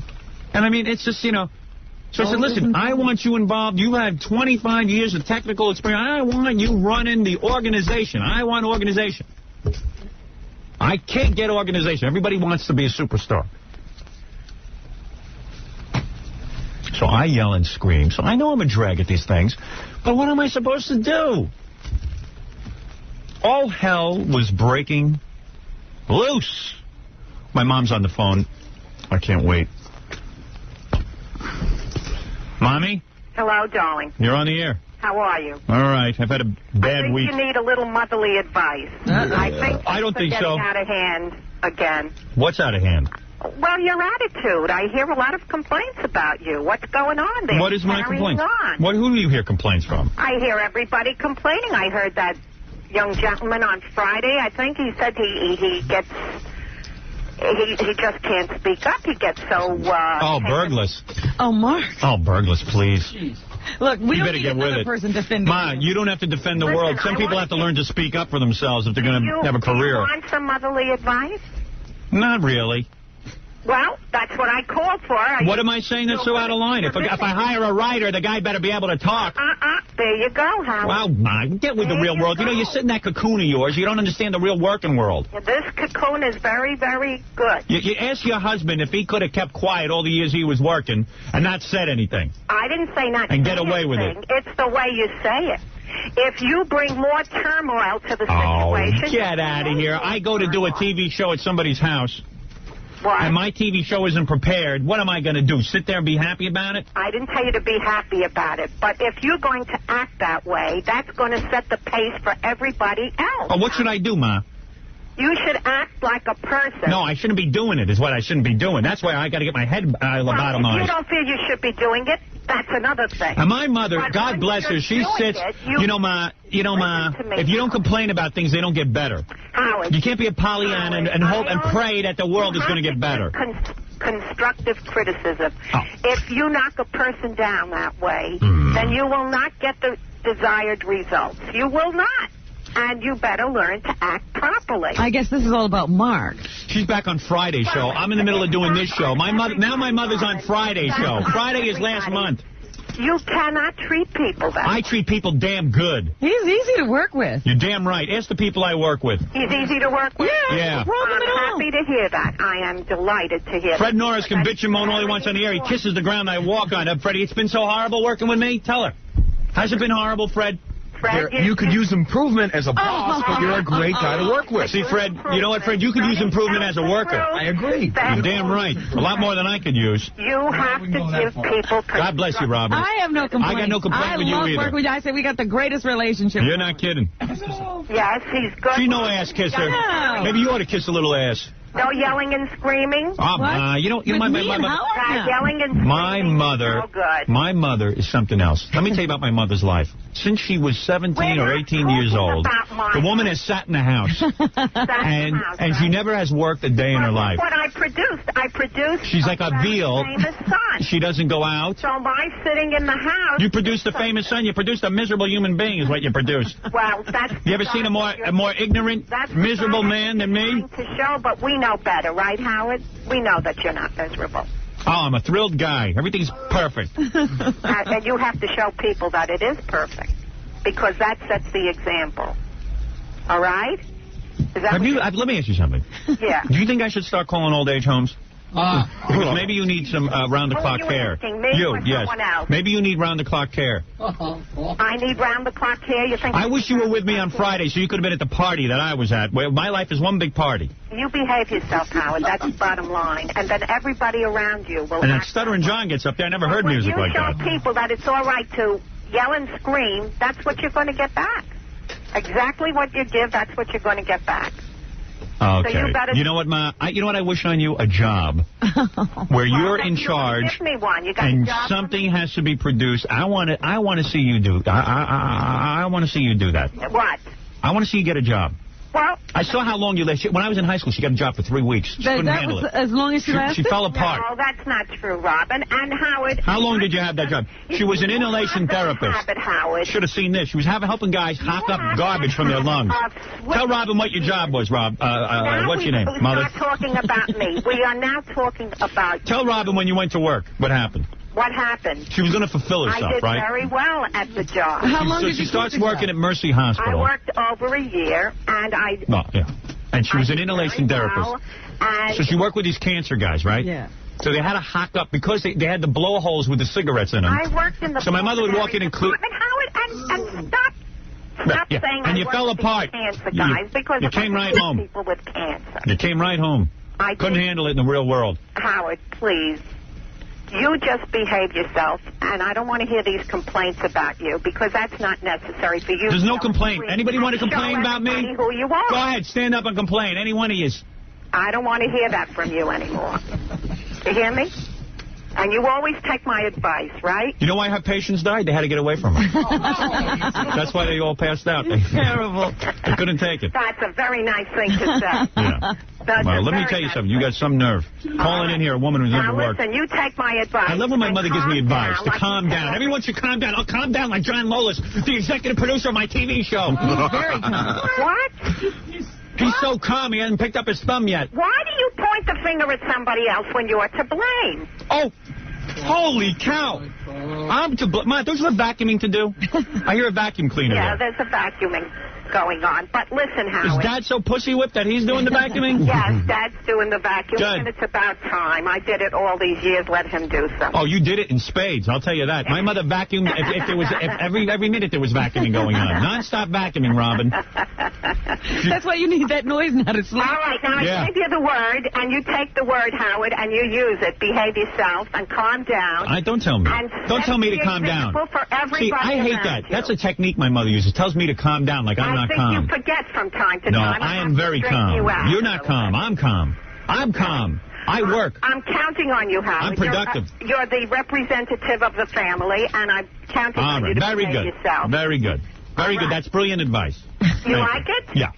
All right. Very good. Very good. Go back. Nice day, go back to your cocoon. Love all of you. Bye, Robin. Bye, Mommy. I love you, Mommy. Talk to you soon. Love you like a. You have no idea how much I love you. All right. Just keep in mind what I said. Never mind how much you love me. It was great advice. That really helped me. All right. Very good. Bye-bye. Yeah. That's my nightmare, John. Your band is your nightmare. That's my nightmare. We'll be back right after these words.